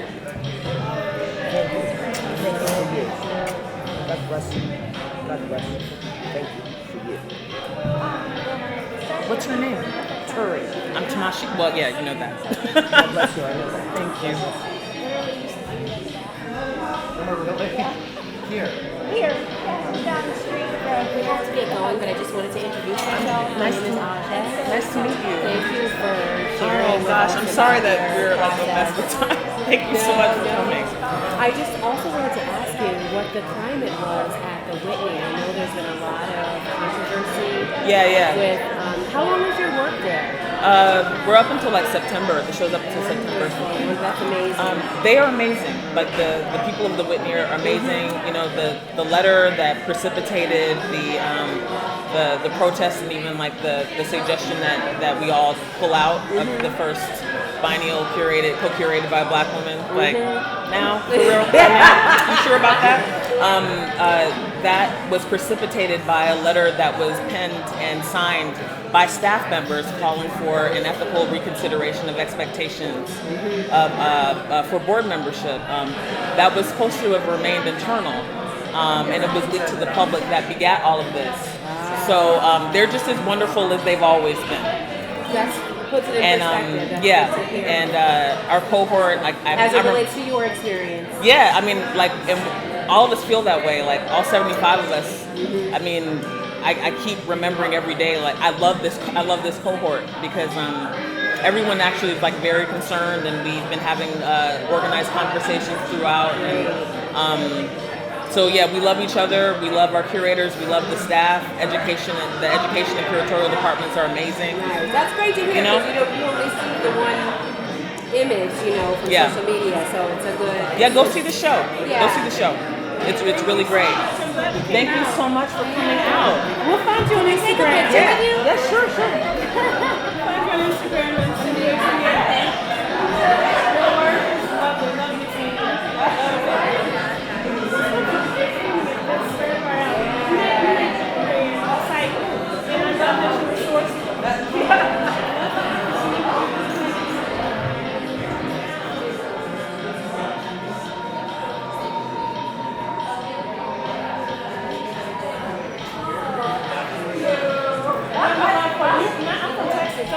Oh, girl, are we cousins? We might be. Because there's a whole side. I don't know.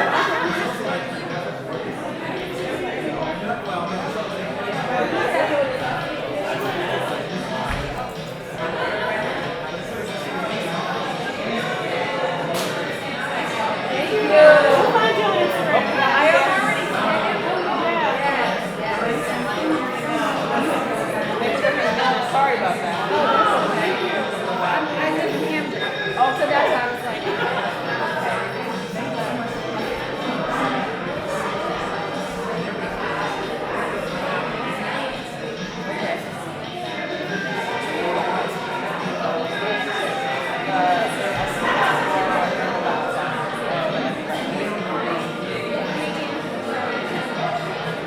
Well, I'll be back.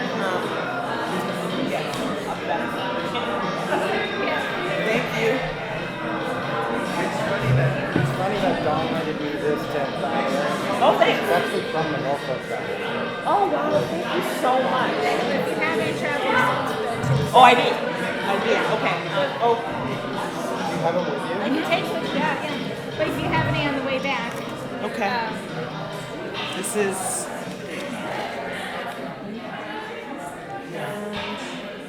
Oh, I have one more, but it's in my wallet. even if you snap a picture of it and just email Yeah, it to just me, take a picture and that's send it. totally fine. Okay. Yeah, totally. All right. Take care.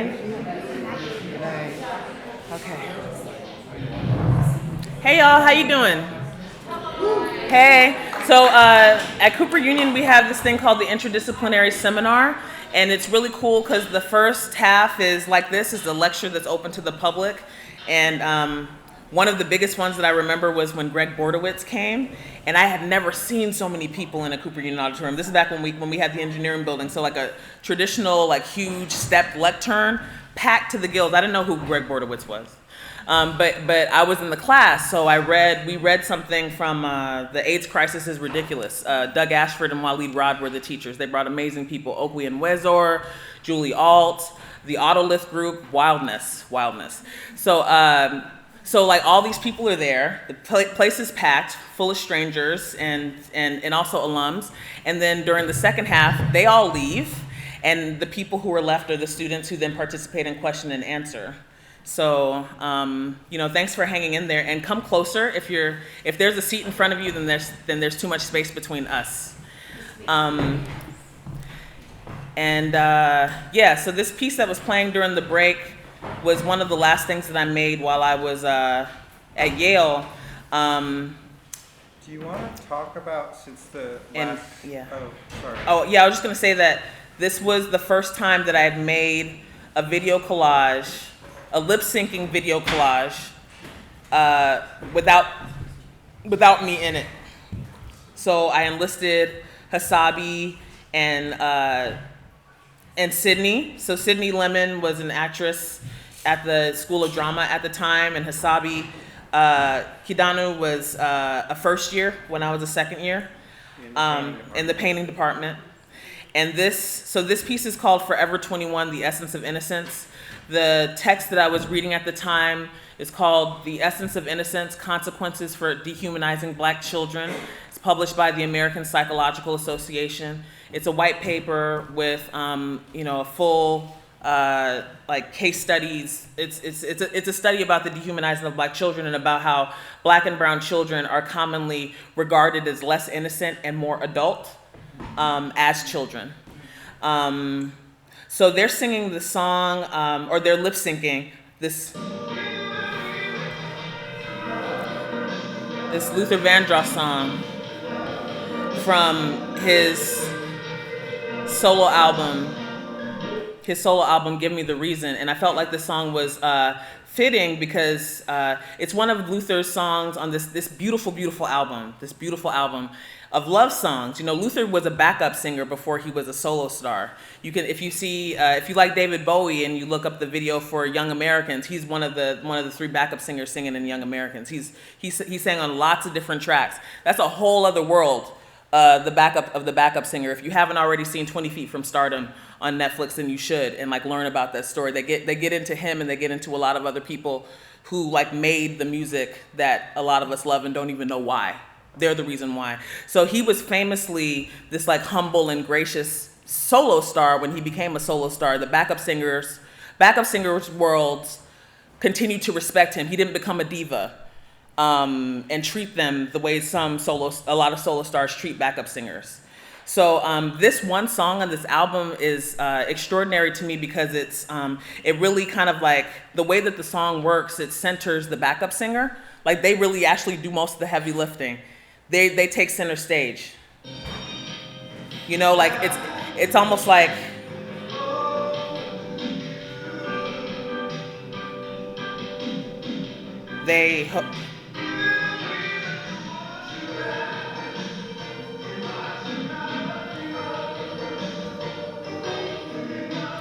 if I watch it all the way through, I'll start crying.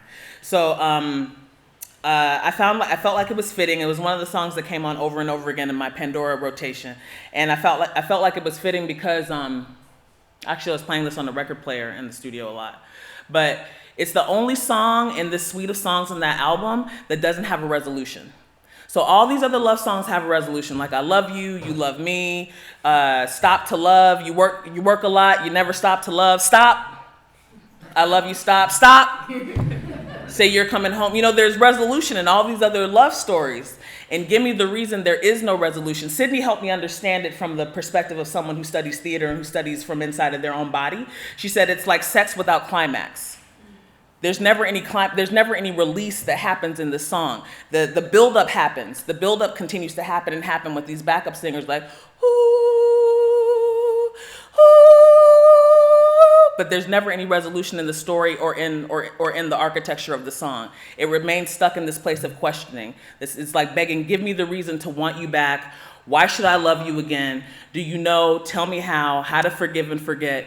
Give me the reason to want you now. It's been a mighty long time. Never knew I'd ever be standing alone and outside with no one to love. And what was happening in my mind was like, you know, all these children who ended up alone and outside, twisted into pretzels, shot dead, outside, alone, you know? And of course, law enforcement that we're always told that we should respect, or that we should fear, or we should just do what we're told, and then these things wouldn't happen to us. So, you know, I felt like the song, the video, this was also the first time that I ever focused on the killers.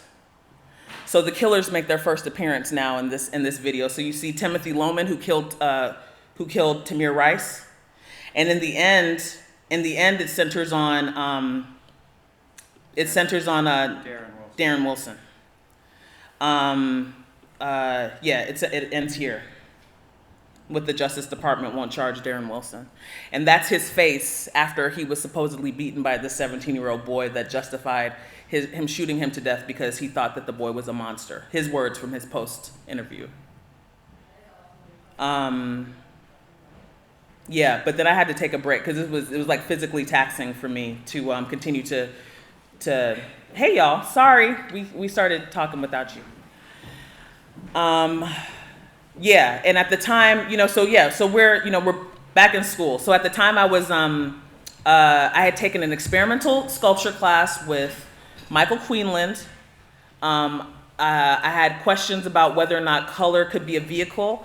So many people wanted to be in Michael's class that you had to like write a paragraph. Same thing with Sarah Oppenheimer. You had to basically write a proposal for them to consider. And Michael provided prompts, and the prompt that I chose was vehicle, the word vehicle. The question that I was asking at the time was, can color function as a vehicle for sound? Can sound function as a vehicle for complex narrative?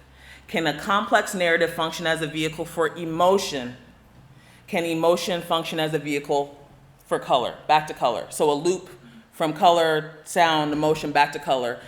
At the center of this, I imagined light and the figure. So this was, I don't know how much you can actually see because the lights are up. Can we turn part of the lights down? Can any of this go down? Sure. Sorry, I'm just talking. You can't even see anything. Sorry. You can see enough? Yeah. We'll see better once the light. If we could have like just back here, if that's possible. It's probably all or nothing, I guess. Oh, look at that. Huh? Now we're talking. That's good. Yeah, and what I learned with, that's too much. What I learned with Sarah was that when I moved colored light through a space, that I had another component. I had another like painterly component in the image area. So what's happening is I've jerry-rigged my studio. Now I'm in the basement because the second floor was too much action. I moved to the basement my second year, and this is still me working with material from Texas. That's little Omar Jr. reading my book about the case that happened before Brown, the cases that precipitated Brown versus the Board of Education. And I'm using the paintings. I wanted to put people in the paintings. Where'd it go? So you see Sydney and Hasabi are on the outside and on the inside of the paintings. And I'm moving colored lights around the studio. And then I'm going into Premiere and I'm using the chroma key to layer. That's pretty obvious, huh? So yeah, I'll stop with that. Yeah, that felt like it felt like a discovery. It felt like a discovery at the time. So we organized these last bits of photos, but really for you all as students and anyone who's not a student who's stuck around. Thank you. Because I really want to know. I really want to hear from you. I'm like completely exposed here.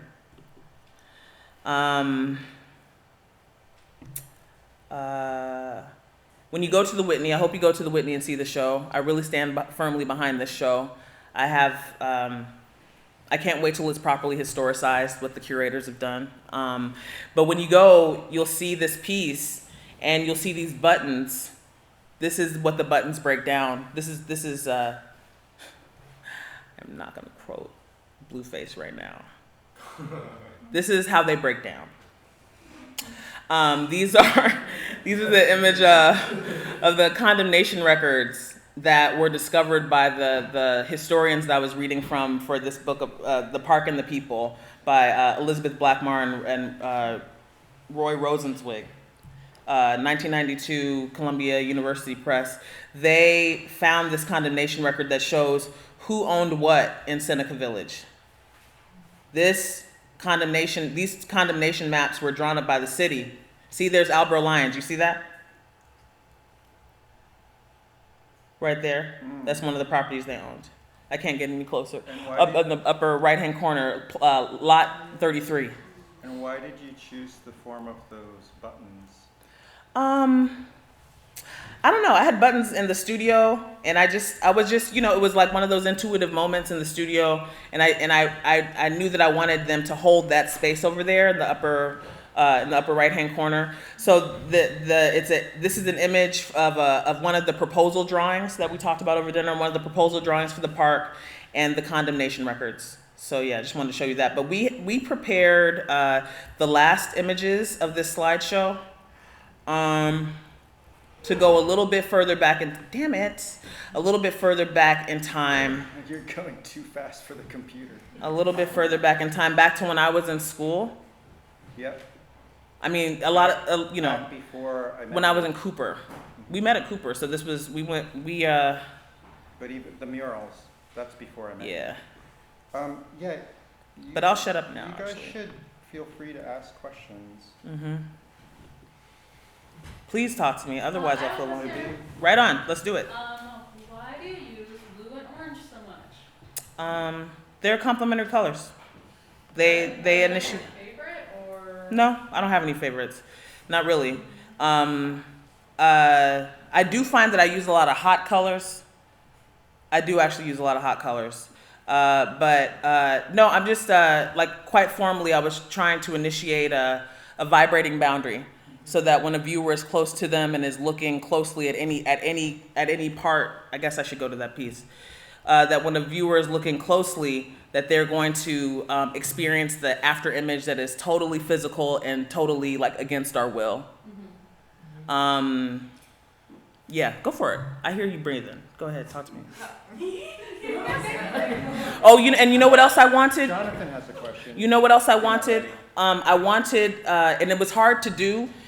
It was really a challenge to do because the space is so lit, and I shared that space with Olga Balema, her sculptures. So it's so bright that it was hard to get a spot. But what I fantasized about was for the projection of the blue to be vivid enough to challenge the orange of the awning, of the orange of the canvas of the awning. And these were made to order. The awning that was in Georgia was found, and that space was very dark. So the projection, let me slow down before it gives me an attitude.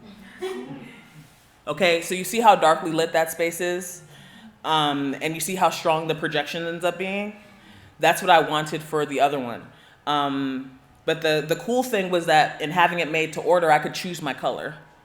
So I was like, what's gonna, and also the blues that I was printing with John at the Blackburn print shop were less unruly and troublemaking than the orange. Our orange, for some reason, would just like stick up, just like become really sticky in the screen. But the blues printed with no problem. The processed blue, it was processed blue and cyan is what's happening there. So it's like a lot of it is like really practical. So Allison and Jonathan, who wants to go first? Let's do it. Thank you. I'm really curious about your material choices because it seems that like you've like collected all of these like tools or weapons through like different periods in your life as like out of necessity. And then the content being more like historical. And I'm curious as to like when like your actual physical reality changes, what would the material be? You know what I mean? Would that change? Like when I die? No. Oh no. My physical reality? No, not that extreme. Just when you go from say place to place, right? Or through life. I guess just like if money increased. Yeah. Oh wow! Interesting. Well, it has. Wait, and hang so on one second. I want to.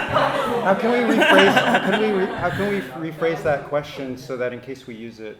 Okay, so Jonathan, what year are you? You're a junior at Cooper Union.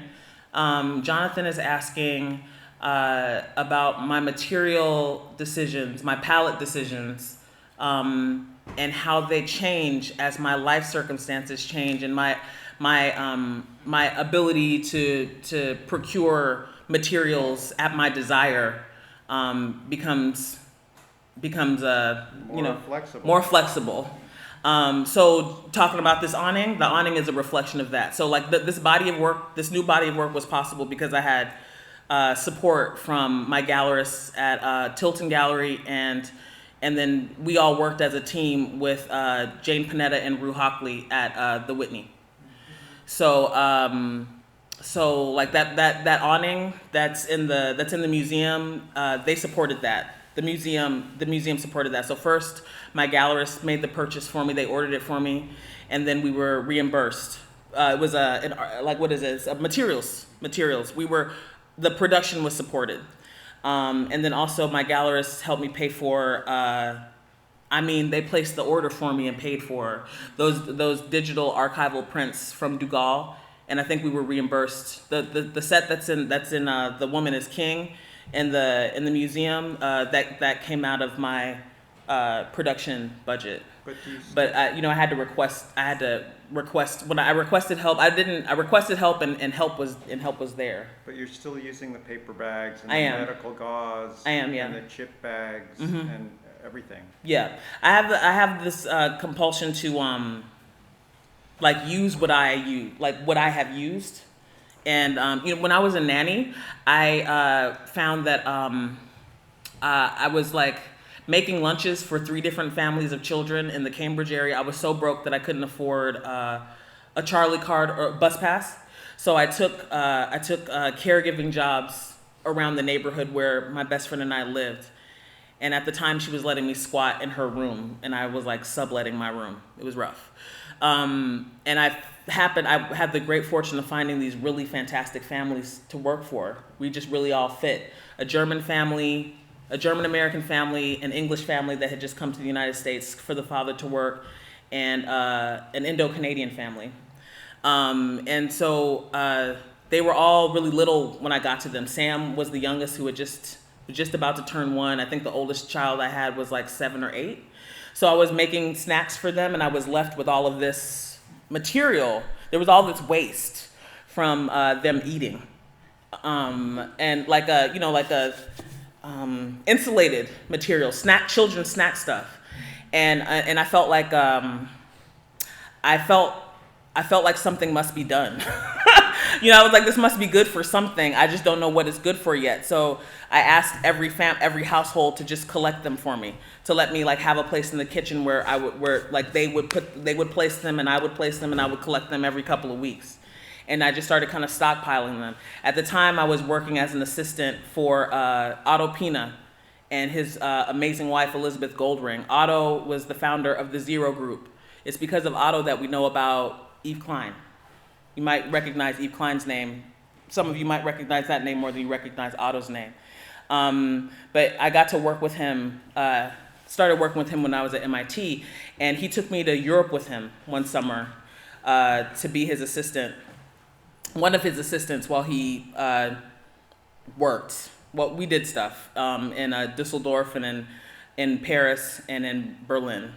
And I had never been to Europe before, so that was pretty amazing. So again, being willing to be teachable, being willing to be an apprentice. I love the position of apprentice. I love cleaning other people's tools. I love working with artists. I love working with artists of any generation. I love being here with you all. I love being with Lisa and Byron. I love with the spaces that we get to occupy and create together.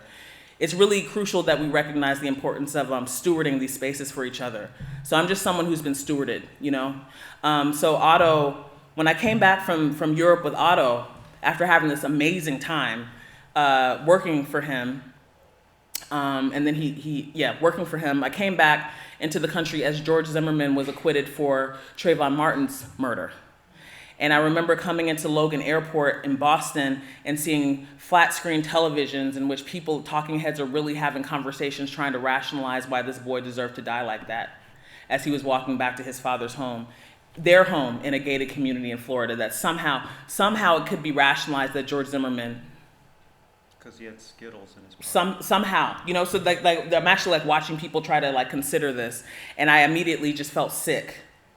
And I didn't stop feeling sick for a long time. And I felt like I had to do something. One of the things that, when I left MIT, I was like really, I had to write a thesis to get out of that program. It's not an MFA program. And I came out like kind of confused about what to do next, or I felt like really misunderstood. And Otto, when you look into Otto's history, he's a real transdisciplinary artist. There was a lot of jargon that was being tossed around at the time about transdisciplinarity, and he's someone who just like really embodied that. And for Otto, everything came back to drawing. When I went to his studio in Dusseldorf that he'd had since he was a young man, the ground floor was all his huge fire paintings. The second floor was the sky art, these huge inflatable pieces that are made of parachute material because he survived World War II. On the third floor, I think, was the light ballet. There was a whole show about the light ballet at the Guggenheim, like right after he had died. They were organizing that in Europe at the time that we were out there. And then on the very top floor was his little apartment that he shared with his wife, where they made children and drawings. And so like, here's this like, one of the most important artists of the 20th century. He's walking around with drawings and euros and attaché case, like there are collectors like chasing us down the street, meeting us at different places like, Otto, please, Otto, give me the drawing, you know what I mean?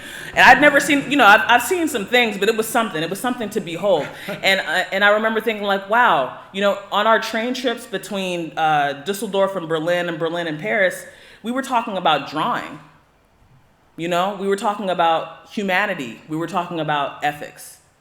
He was someone who wanted world peace. He believed that world peace was possible. He was alive to see before the UN and when the UN was conceived, you know? Like he had a certain sort of realism and optimism that was simultaneous. So I came back feeling sick back to this country, and I felt like, okay, well, what do I have? I don't have any money. I don't have computers to edit video. I don't have much of anything. I barely have a bedroom. I'm barely able to afford this bedroom because I'm taking care of children and working for Otto. But what I can do is I can draw. So I got to do something because I'm going to fucking explode if I don't, you know? So I go back to my bedroom and I pull out some old Mylar, frosted Mylar that I had, and I started making a self-portrait, and I didn't know what it was going to turn out. You know, it's like at the end we have ourselves. I just did what every other artist does at some point, which is you look in something reflective and you draw yourself. And I started collaging the reflective paper around here, where I felt the most ill. And then as the drawing continued to materialize, that space of sickness kind of turned into the form of a child. I swear to God, I wasn't planning any of this, but eventually I started to see Sam, the little English baby that I was taking care of. And then that turned into a whole body of work about domestic workers, first with myself and then other ladies in the Cambridge area who trusted me enough to use them to make images with them and the children that they cared for. I don't have any slides of that. But that's what I applied to. Eventually, they overtook my room, and I was like, I should be somewhere to talk about painting. I should be somewhere to talk about these things as paintings. And that's when I secretly applied to the School of Art. But I mean, you have one slide that, well, first of all, speaking of Lisa. Lisa. This is from our class at Cooper Union. Oh, this is my surprise. Yes, it's your Lisa-related surprise. This next slide is somewhat related to what you were talking about, right? This is printmaking. So this was my earliest explorations of domestic workers in public space and using myself as the stand-in. Because when I got to New York City, I noticed that there were more black women who looked like me in the parks than in my school. So like I'd go and sit in Union Square and I'd see, you know, women with high cheekbones and their heads wrapped and almond eyes, but they were all like pushing carriages or wheelchairs. And I wondered what was going on. I hadn't made any connections yet about the fact that the elders in my family were domestic workers. It looks different in California and Texas. In a walking city, you see it. Mm-hmm. And you see how spaces are transformed by like a mob, almost a mob presence of these bifurcated and symbiotic relationships. And at a certain time, then all those people are gone, and it would just be me. So this was one of those experiments, like about hyper visibility and hyper invisibility. So in Lisa's class, this was a crit day. I had made a tablecloth of printing one blue.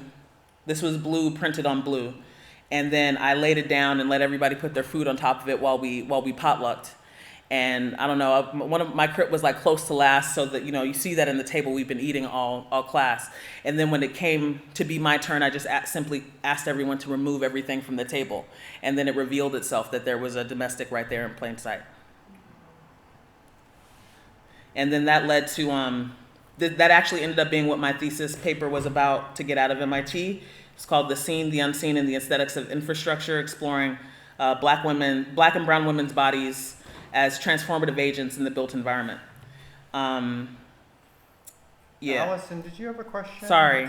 Blah, blah, blah. Yeah, sorry. It was actually related to self-portraiture too. Right on, cool. Make me feel less awkward about all this talk I'm doing. So I was just wondering, looking at your video pieces, especially this is when I wrote this down, if you could talk about your use of the language of self-portraiture in your work. Because I noticed it was in the titles, even if you weren't in the images. Oh, it's in the image, yeah, because I'm in it. So in the second video? In the second video. So the question is... No, I'm not, but it's, oh yeah, you're right. No. Self-portrait. Yeah, I am in it, because so you can't see my face, but I'm holding those stress positions. I am those girls. So it's in my titles tend to be like rather, like not vague. So yeah, that was a self-portrait as Tatiana, Dejaria, and Sandra, because I was holding the stress positions that they endured that summer in Texas. So could you talk some more about just the use of self-portraiture and why that's meaningful in your work? So the question's about self-portraiture. Right. What's your name? Allison. Allison, what year are you? They're all seniors. A fourth year? They're all juniors going into senior year. What school do you come from? University of Oregon. University of Oregon. Wow, cool. Okay, so Allison is asking about the language of portraiture and how it shows up in the work. I kind of feel like I just answered that though, a little bit, because like, and that's I'm not sure.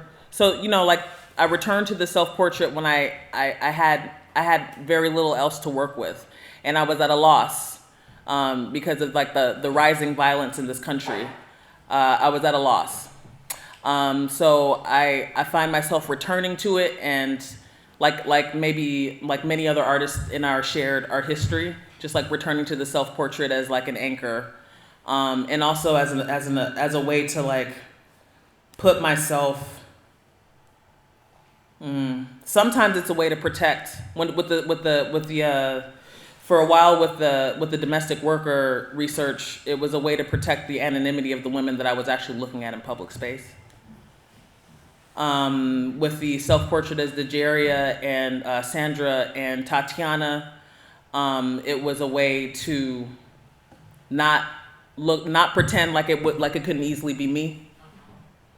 In the self-portrait of Two Michaels, it was like me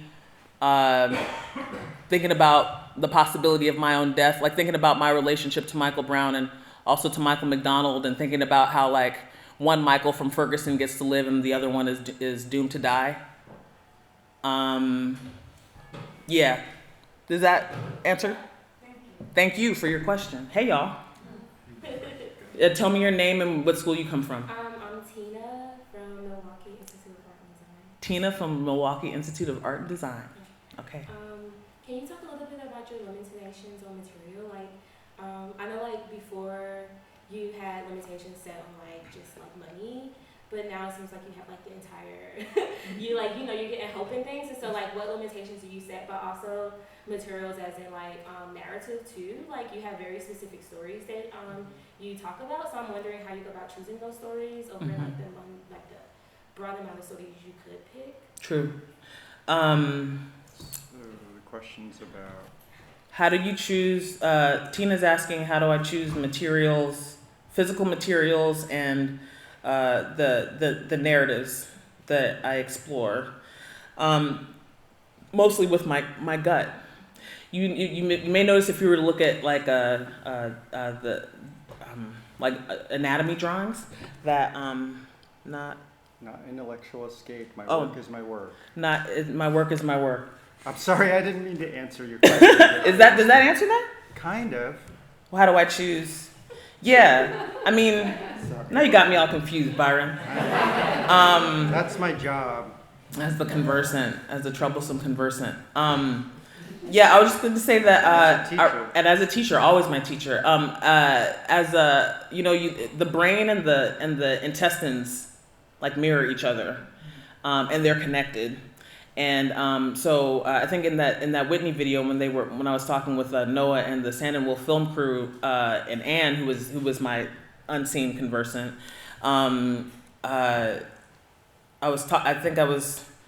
mentioned at some point like a search for intuition, so there's like historic fact that I uncover when I realize that I have questions, but those questions are sparked mostly like by my gut. So like I'm walking around New York City and I'm feeling lonely, and I told y'all, God, I don't know if this should be made public, but I told y'all more than I normally say tonight about like how I was actually feeling during those early years in New York, which was very sad and very lonely. And so I'm literally just like walking through the streets, and I'm noticing that the women I see like mobs of women who look like me, none of whom really want to talk to me. But, I immediately wonder, like, what's going on here? What is our relationship to this built environment? And, certain questions, I see things and then I have these questions, and then I eventually seek answers. So there's the domestic labor. When I went to Georgia, I didn't know what the question was going to be. It revealed itself to me while I was in the space, So I just try to remain sensitive. I'm just trying to remain sensitive. Does that answer that? And I also I also don't take for granted that these questions about value, they don't stop because I have like an amazing trio of gallerists willing to support me in my endeavors. So I still collect. When I eat chips, I still collect my own materials. I mean, that early research on waste management and collective memory, I think I've always kind of been like that though. I've always wondered where things end up. And I've always questioned this notion that something is valuable when it's desired and then not valuable once it's been partially consumed. I'm skeptical about that logic that a lot of us are, that we're taught to operate with as if it's normal to consider materiality that way. Nick. Hey, boo. Nick? Yeah. Nick. Where are you from? Also the Milwaukee Institute of Art and Design. Cool. Nick from the Milwaukee Institute of Art and Design. Yeah.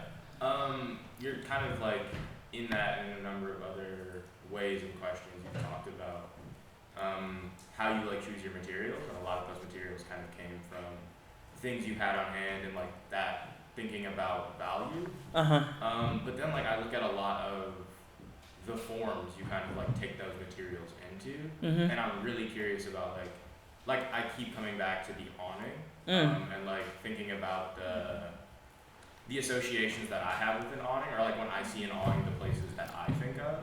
So I'm really curious as to like why is that like a really important form that you're finding your way into, and also like just like the other forms that you kind of assume with the work that you're making. Can you talk a little bit more about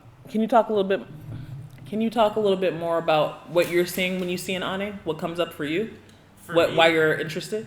Yeah, I mean, well, for me, I think it's like something that I'm always curious in my own work is like how efficiently can something communicate, and thinking about like materials that carry certain what's the word? Not histories, but certain associations. So like I think of an awning, and like I think of places like bodegas or corner stores, and like an awning is not something that's necessarily exclusive to those places, but those are the places that I've seen an awning. So that's what an awning means to me.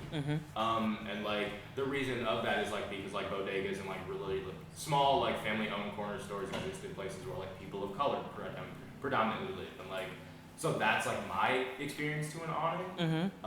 So like I'm curious like what like because I think that's a really unique form. So I'm curious like what is the awning meaning and doing for you? I just realized this is the thing that's recording. Yeah. So. Okay. But could you all hear Nick's question well enough? Okay, cool.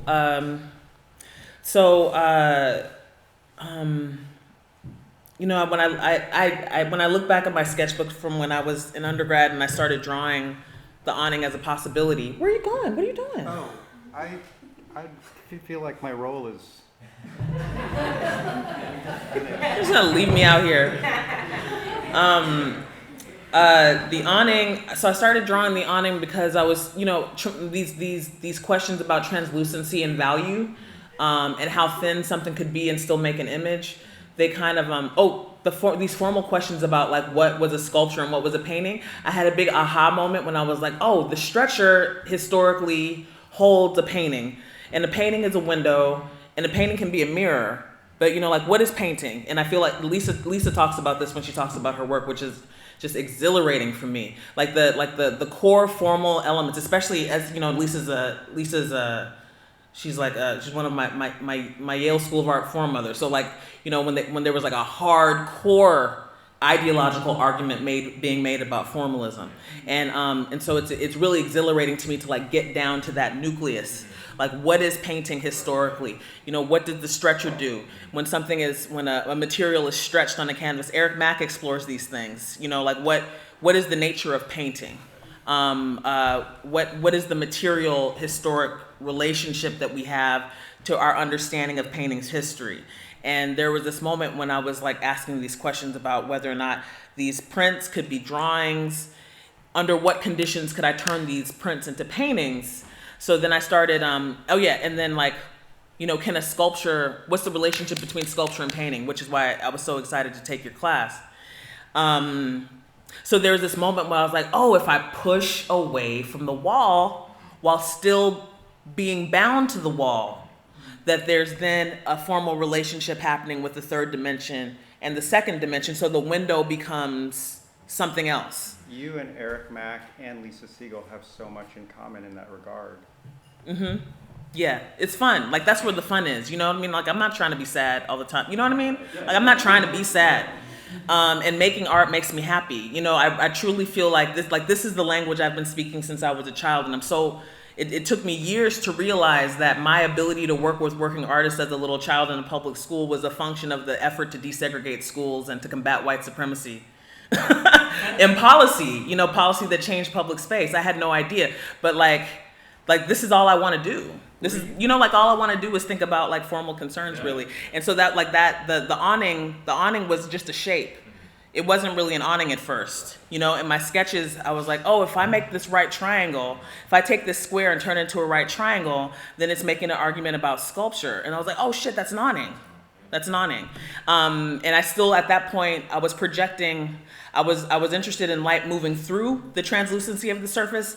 I hadn't even considered yet that something would be projected onto the wall behind it. That came years later.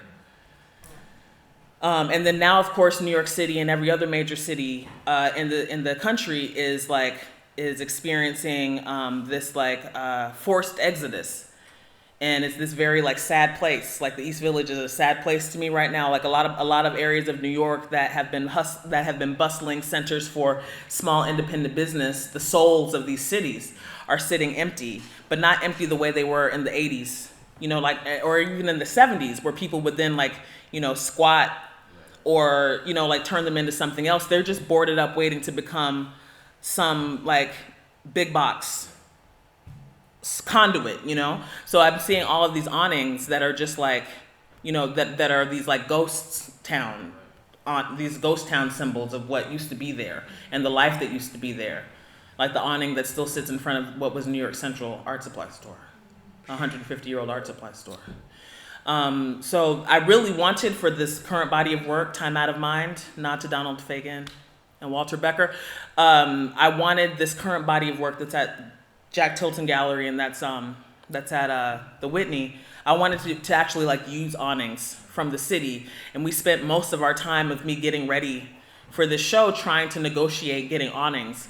But once people are gone, it's really hard. It's really hard to negotiate with the realtors then to get them. So it was the support of my gallery that like led us to just have them made.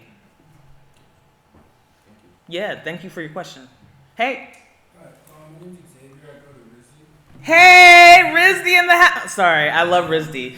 This is Xavier from RISD. Yeah, I was just really interested in your relationship with the institution, and when you talked earlier on how you were kind of trying to reject that, or kind of trying to do something without the validation of the institution, so like on your own, and what changed your decision, or like what informed your thinking about how you exist as an individual?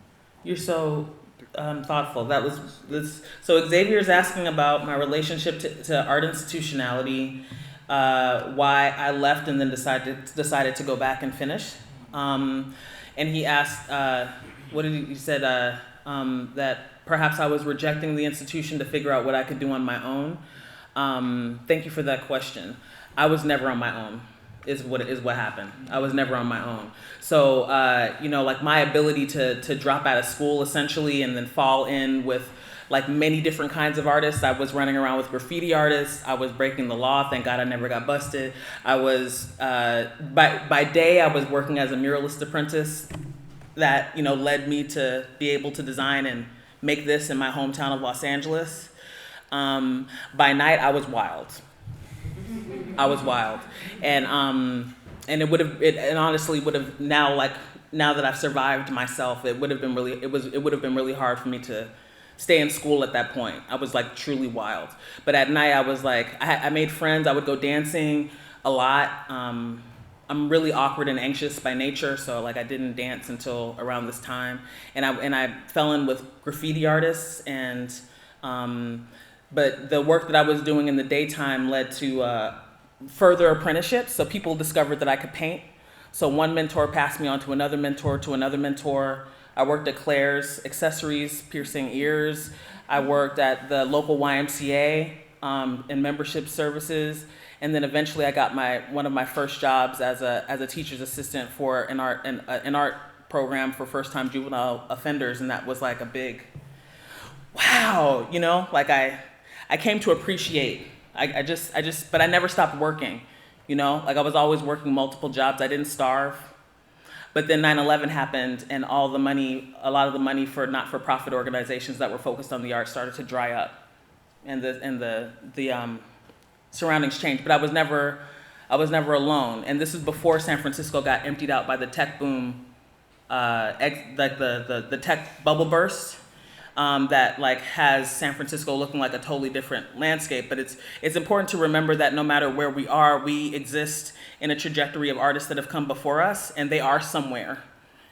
Should we take Celeste's question, or Yeah, is hey, that Celeste. an opportunity? Oh, go ahead. Sorry, is that enough?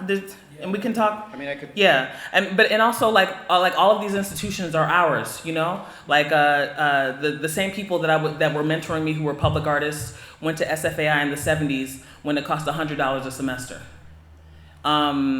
The Whitney was founded by an artist who was making a space for artists. The Mocha in Los Angeles, as problematic as these institutions are, a lot of them were founded by artists. So like my desire to step out of school was mostly a personal question for me. Like, am I doing this because this is what all my friends are doing, or is this really my mission in life? And so I set goals for myself while I was deferred. I wanted to learn how to paint my own murals. I wanted to learn how to be a good teacher or a good facilitator. I wanted to make work that could sit in a gallery and could sell. I wanted to make work, and I wasn't thinking about it as like I want to make money. Of course I need to make money. But the way that I was thinking about work selling privately, I was thinking about private and public space and thinking about all the ways that, like, for me, art is everywhere.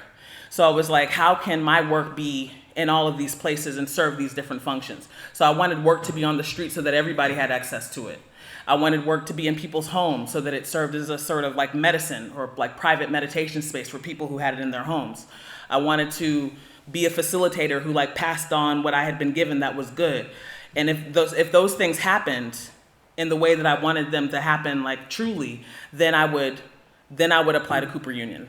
And when those things when I got to Los Angeles, I was teaching at a small private school, and I realized at a certain point that I couldn't answer my students' questions with my mouth. I never wanted to be the kind of art teacher that like comes over someone's shoulder and starts drawing on their drawing, that kind of craziness, you know? A lot of people have gone through that, and then they stop making art themselves. I've heard this story a million times. My students started asking me questions about space, like basically like horizon line and scale, and I realized that I couldn't answer those questions. I could only answer questions about the figure. And that was when I was like, okay, after I finished this mural, around the time that I was finishing this mural is when I was applying to Cooper, because I was like, I'm all out. You know, it's like I've given all that I can give. It's time for me to go back into it. And I concluded that, eventually I concluded in a class with Latia Perta that for me, there's a cyclical nature. There's a cyclical nature the cyclical nature of a robust and productive creative practice. And for some people, it can move from public space to private space, facilitation, sabbatical, research, exhibition. You know, I found that I had moved through all of these like artist realities, and I was still living it. You know, so I was living at the effect of it, and I was moving through these worlds that other artists have created before me. So I came to a place of being at peace with the fact that I work in these different ways, that's the way my art life has worked out. Sorry. Celeste. Hey, Celeste. Hi, I'm from UTSA. UTSA, what's that?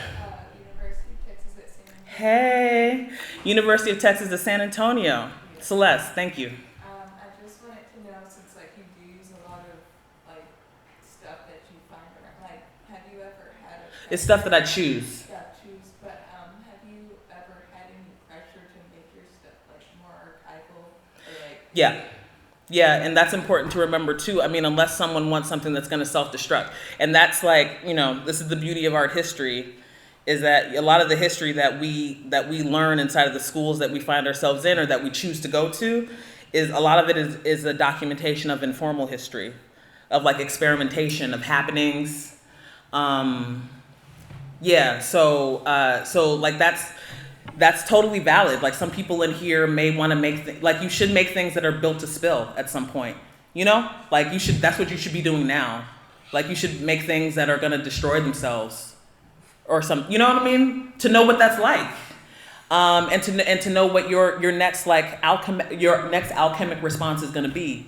So like for a while, like there are a lot of things that I made when I was at Cooper that sadly don't exist anymore, or that are folded up in the basement of our apartment in Cambridge. And when I go and unearth them, they're just going to flake right off, because I was painting on plastic that resists what I was doing to it, you know. But it forced me to come up with some other solutions.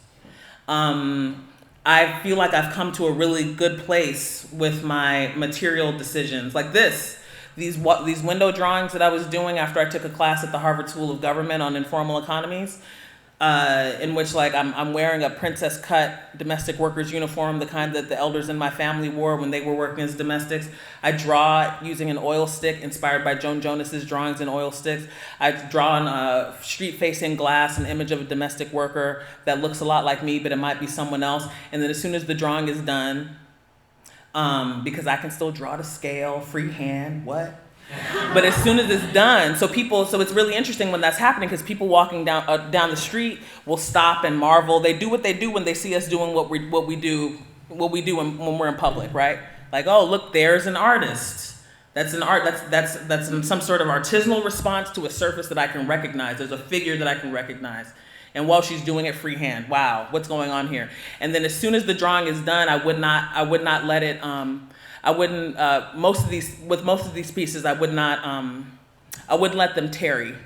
I would immediately then turn to all of my cleaning equipment and start wiping that glass. And as soon as I turned from an artist into a laborer, people just walked on by. Sometimes like right in the middle of watching me. Right in the middle of watching me draw, they'd be like, huh. And then as soon as that uniform matched my manual action, people were just like, I became invisible. So like that, for example, is a strategy where like I'm making something that's not meant to last, but it showed me something else. And now something's gonna happen with that idea at VCU pretty soon. But like this one's like really hard to live. It's one of my favorite pieces, but it's one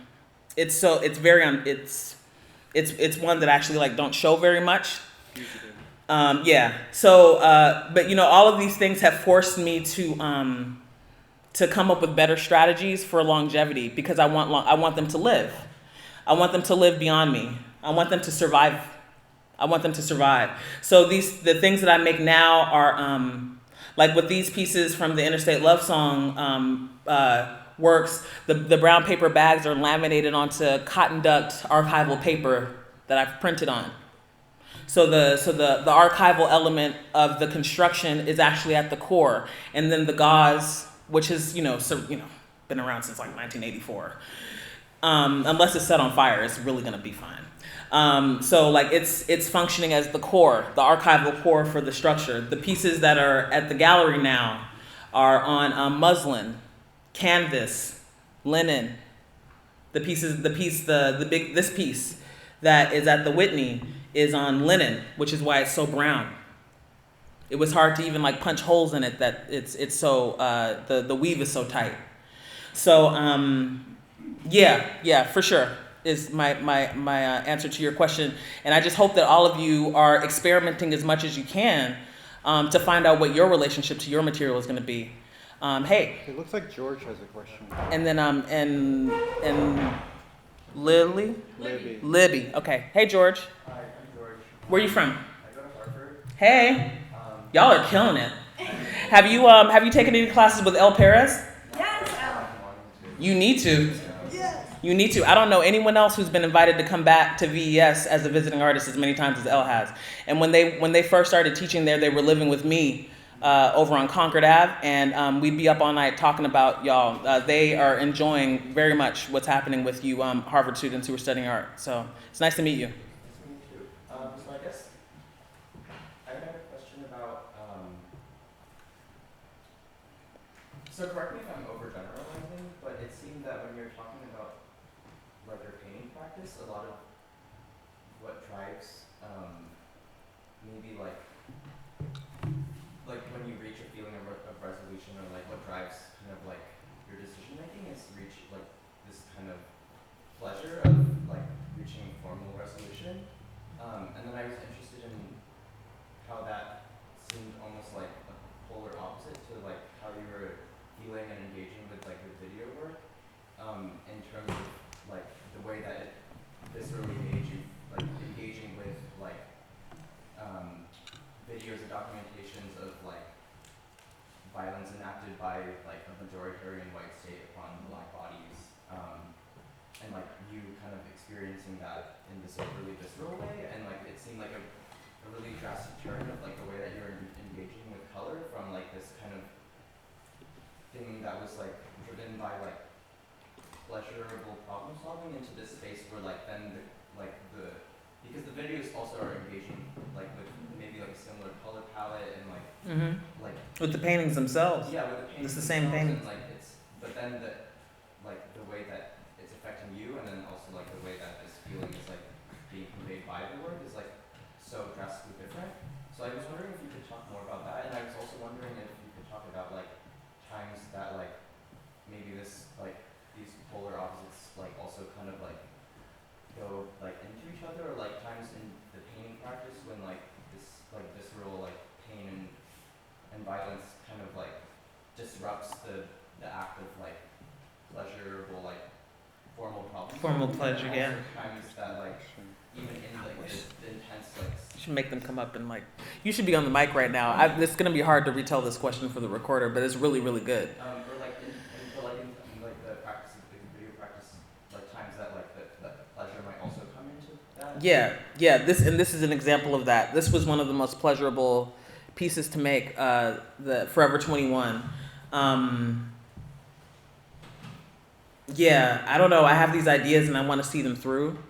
And this was another. It's like that painting that I showed you. That is, it's a diptych. That's that painting that I love so much that I can't show all the time because of its fugitivity. Is called the Apartheid Blues. So this is the way that those pieces actually like are able to live beyond the stress that I put them through, because they hold things. So I was still trying to like make something happen with the fourth dimension with that right triangle, and which is why I love that piece so much. But let me slow down before things go bad. This one, yeah. So it's because of the video. The video work allows the Apartheid Blues to have a function that will last as long as this file lasts, for example. I got a lot of pleasure out of doing this, and it wasn't until I sat down to edit the video that I realized that there were blue and red lights flashing and being reflected in my studio, like police lights. Just like stuff that I'm just literally moving colors around, trying to execute this problem or whatever, and it's all painting to me. It's all painting to me. We have to stop, huh? No. How are you holding up? I'm fine. Let's keep going then. I'm fine, but feel free to. Oh, it's my best friend. She's like, "What is going on?" Feel if there are a couple of you who need to get home, feel free to, right? But yeah, you can do whatever you want to do. But I'm just trying to. Yeah, I mean, painting brings me pleasure. Like painting, it's like Goya did what Goya had to do. Manet did what Manet had to do. Henry Taylor does what Henry Taylor has to do. And the pleasure. There's still this pleasure that comes from working a material and understanding a material. That's all I got. That's all I have is what we do. Is this history that we exist inside of together. I actually strongly believe that we are all we have sometimes, because nobody else really has to care. So yeah, I don't know. It just like it reveals itself to me, and so I continue to take pleasure in that. It wasn't until I had to edit that video with the sound of Sandra Bland being taken that I had such a physical that I had to reconsider. I just had to reconsider some things. But yeah, that's a really hard one to answer. But it's like maybe we'll continue to talk. Do I get to see you tomorrow? It's like the question. Okay. Then we should talk more about that. I'll be around tomorrow. Let me think about that. Libby? Hi. Hey. Libby, where are you from? University of South Florida. University of South Florida. Yes. Something always wild is always happening in South Florida.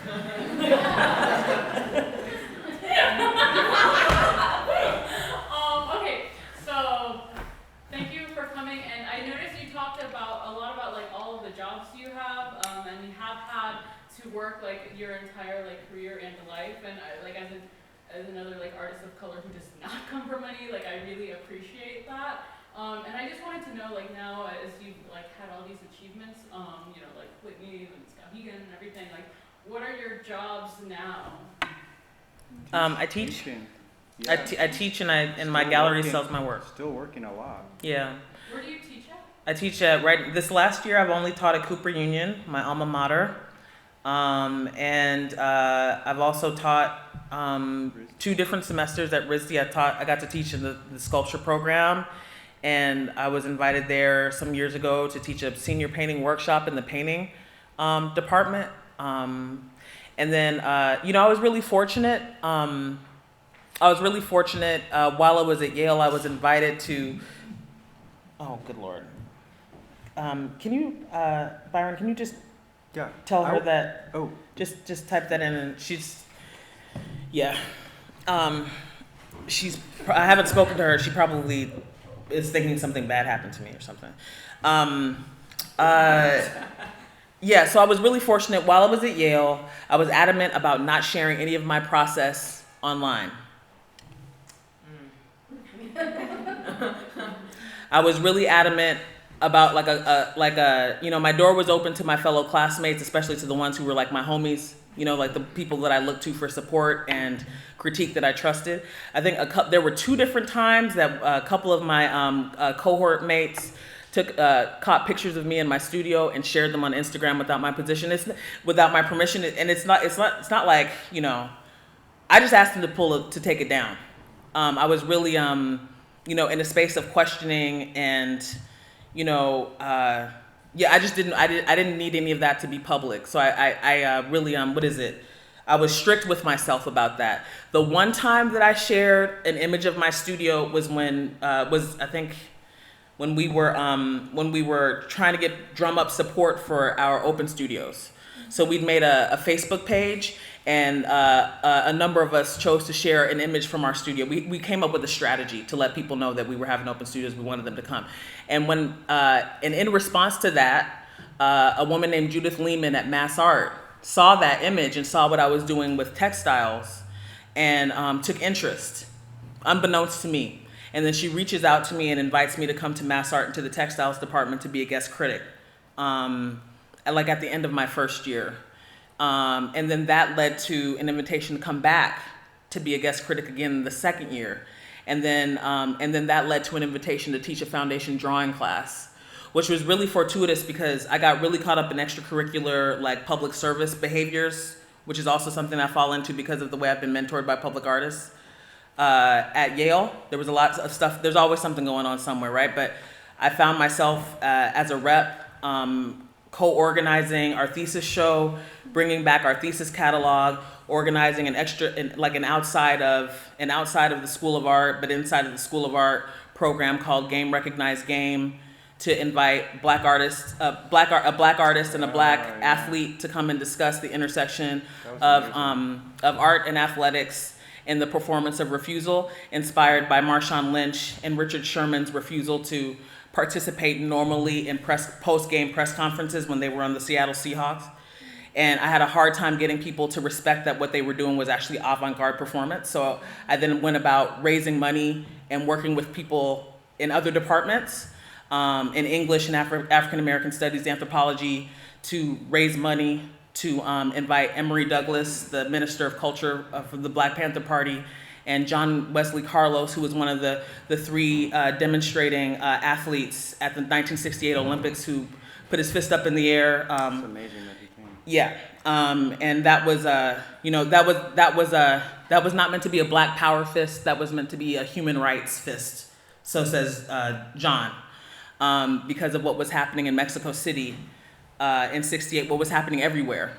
But that story is commonly like reduced to something else that is consumable in an American, like, you know, like a reductionist language of human rights struggle. So I brought them together, working with people at school. So I was just like, I was really like stretched. I was doing what I wanted to do. I'm saying all this because like wherever you are, there are other departments outside of your art program. And a lot of my breakthroughs during my time back inside of the school was finding that there are, like a part of being in a place that's not just an art program is that like you are related institutionally to all these other departments and all these other areas of specialty, and there are other relationships to build.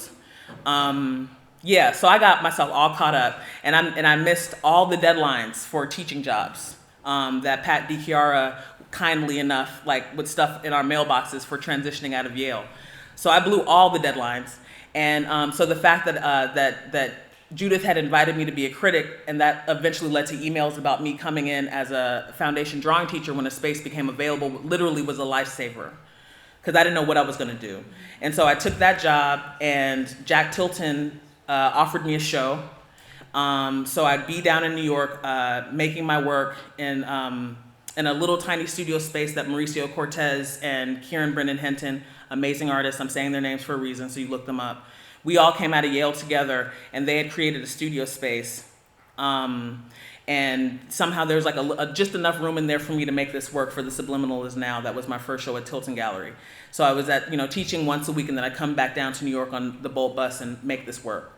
And then that led to me being invited back not only to teach drawing again the following semester, but someone needed to take a sabbatical, and then I was available to be a sabbatical replacement. That turned into a full-time contract.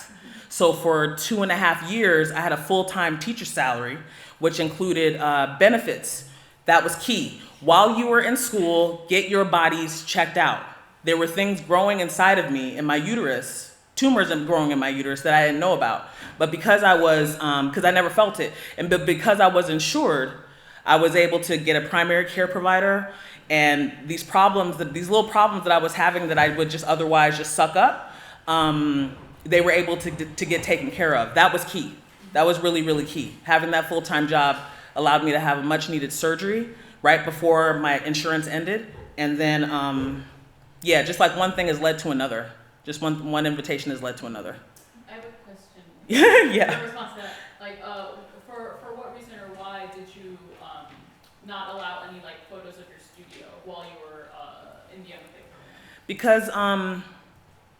Because people be watching too much, but also like I just needed to. I feel like it's there is a lot. I was trying not to get myself caught up in a cycle of depending on outside validation that would end up influencing my decisions in the studio. I needed to, the time that we have in these programs is actually very, very short, and I needed to concentrate, and I also like there's also like a lot of biters out there, so I was like, I needed to concentrate, and I needed it to be private, and it wasn't yet fully resolved. Like nothing was resolved yet, so I didn't need anybody except for this guy, her, it's like Martin. I never got my studio visit with Martin Kersell, but I was there to be with the people that I was there with, and that was literally more than enough for me.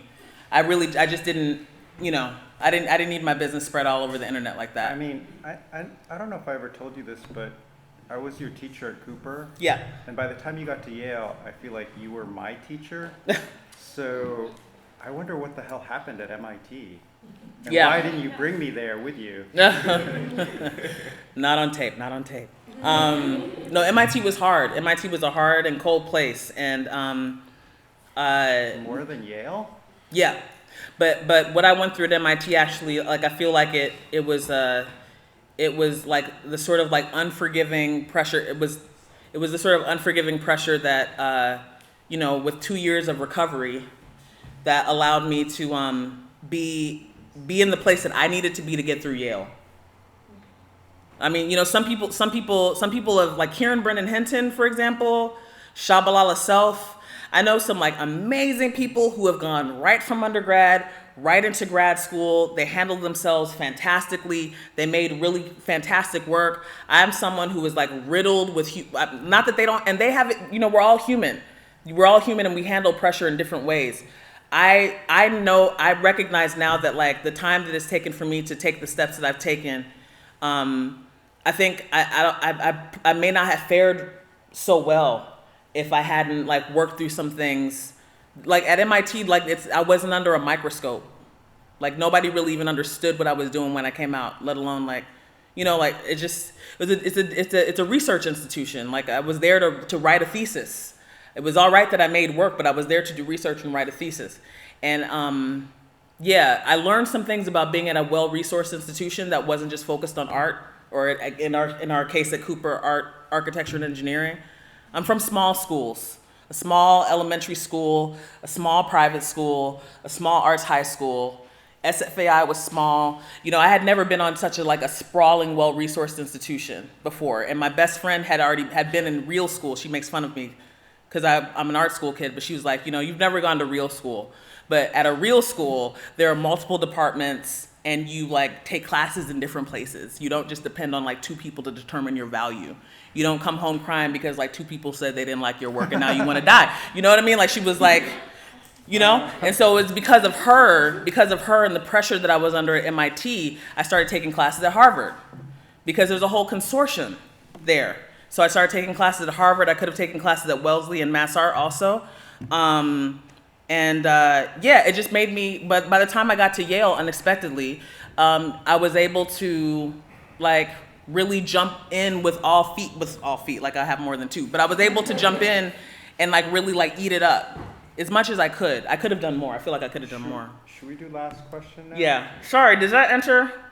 So Damia was Curious. in line. Oh, you want to keep going? Just because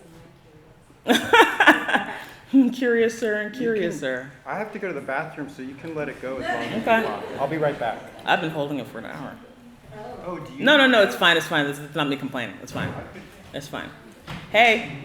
Hi, my name is Damia. I'm from Atlanta, but I go to USC. Hey. Dami is from Atlanta and is going to USC. Thank you for coming, y'all. Bye. Great, love it. So you know 32nd Street. Yeah. 32nd Street School. I pass that school all the time on the way yeah. to the photo studio. Mm-hmm. And I think about that place a lot. Mm-hmm. Children there. Yep. Yeah, they just make me happy every time I walk past that place. Mm-hmm.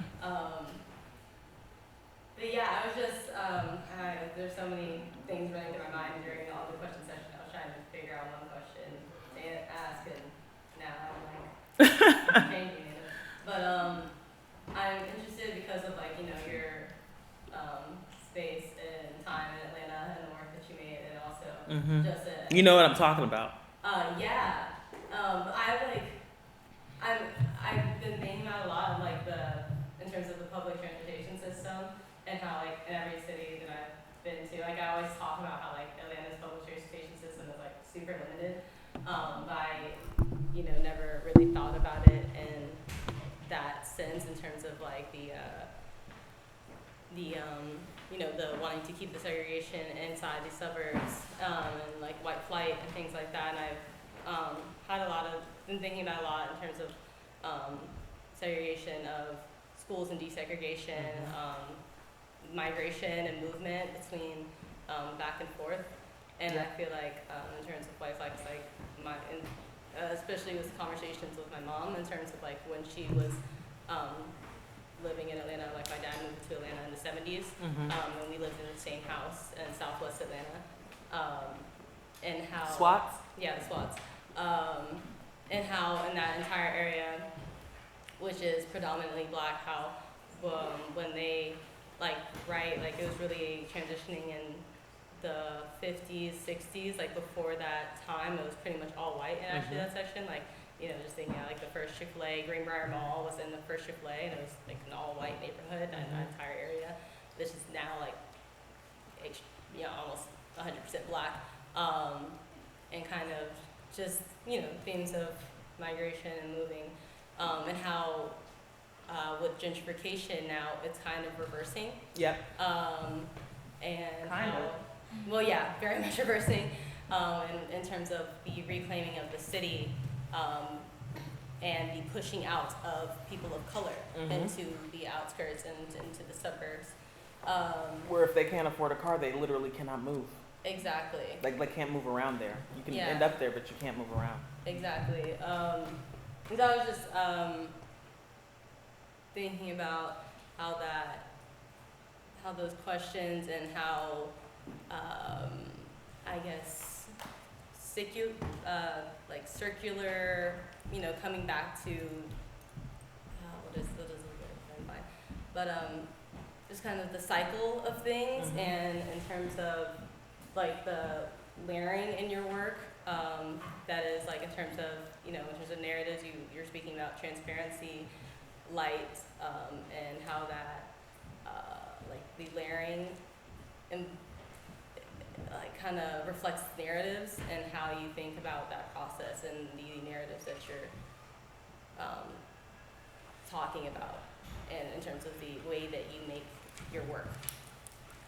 Like how What's the does that, question? like how does the I appreciate this as a comment. If you don't actually have a question, it's fine. 'Cause Yeah, it's this- a comment, but also I'm just really interested in how you use layering and the comment you made about color as reflection, reproduction, and what was the last one? Color functions as a reflection, as a projection, and as an illusion. Yeah, I was really interested in that comment, and in terms of like the narratives that you're making. And I know you said like a lot about you focus on materiality at first, but I feel like and that your work is your work. But yeah, I was just really influenced by that comment. So yeah. Thanks, Boo. We just ended at that then, because that was a comment. Yeah. We'll keep talking. Yeah. I'll be around for a couple of days. That was really good. Did anyone else have a burning question that we ignored, or does anyone feel like You know what? We're gonna have a reception at that's our true. house. There's a party waiting for us. So you could ask her the question privately. What's your favorite Steely Dan song? Time Out of Mind from Gaucho 1980. Okay, so that's where we can end. Meeting Go see the show. at the Roundhouse in however long it takes you to get there. And thank you so much.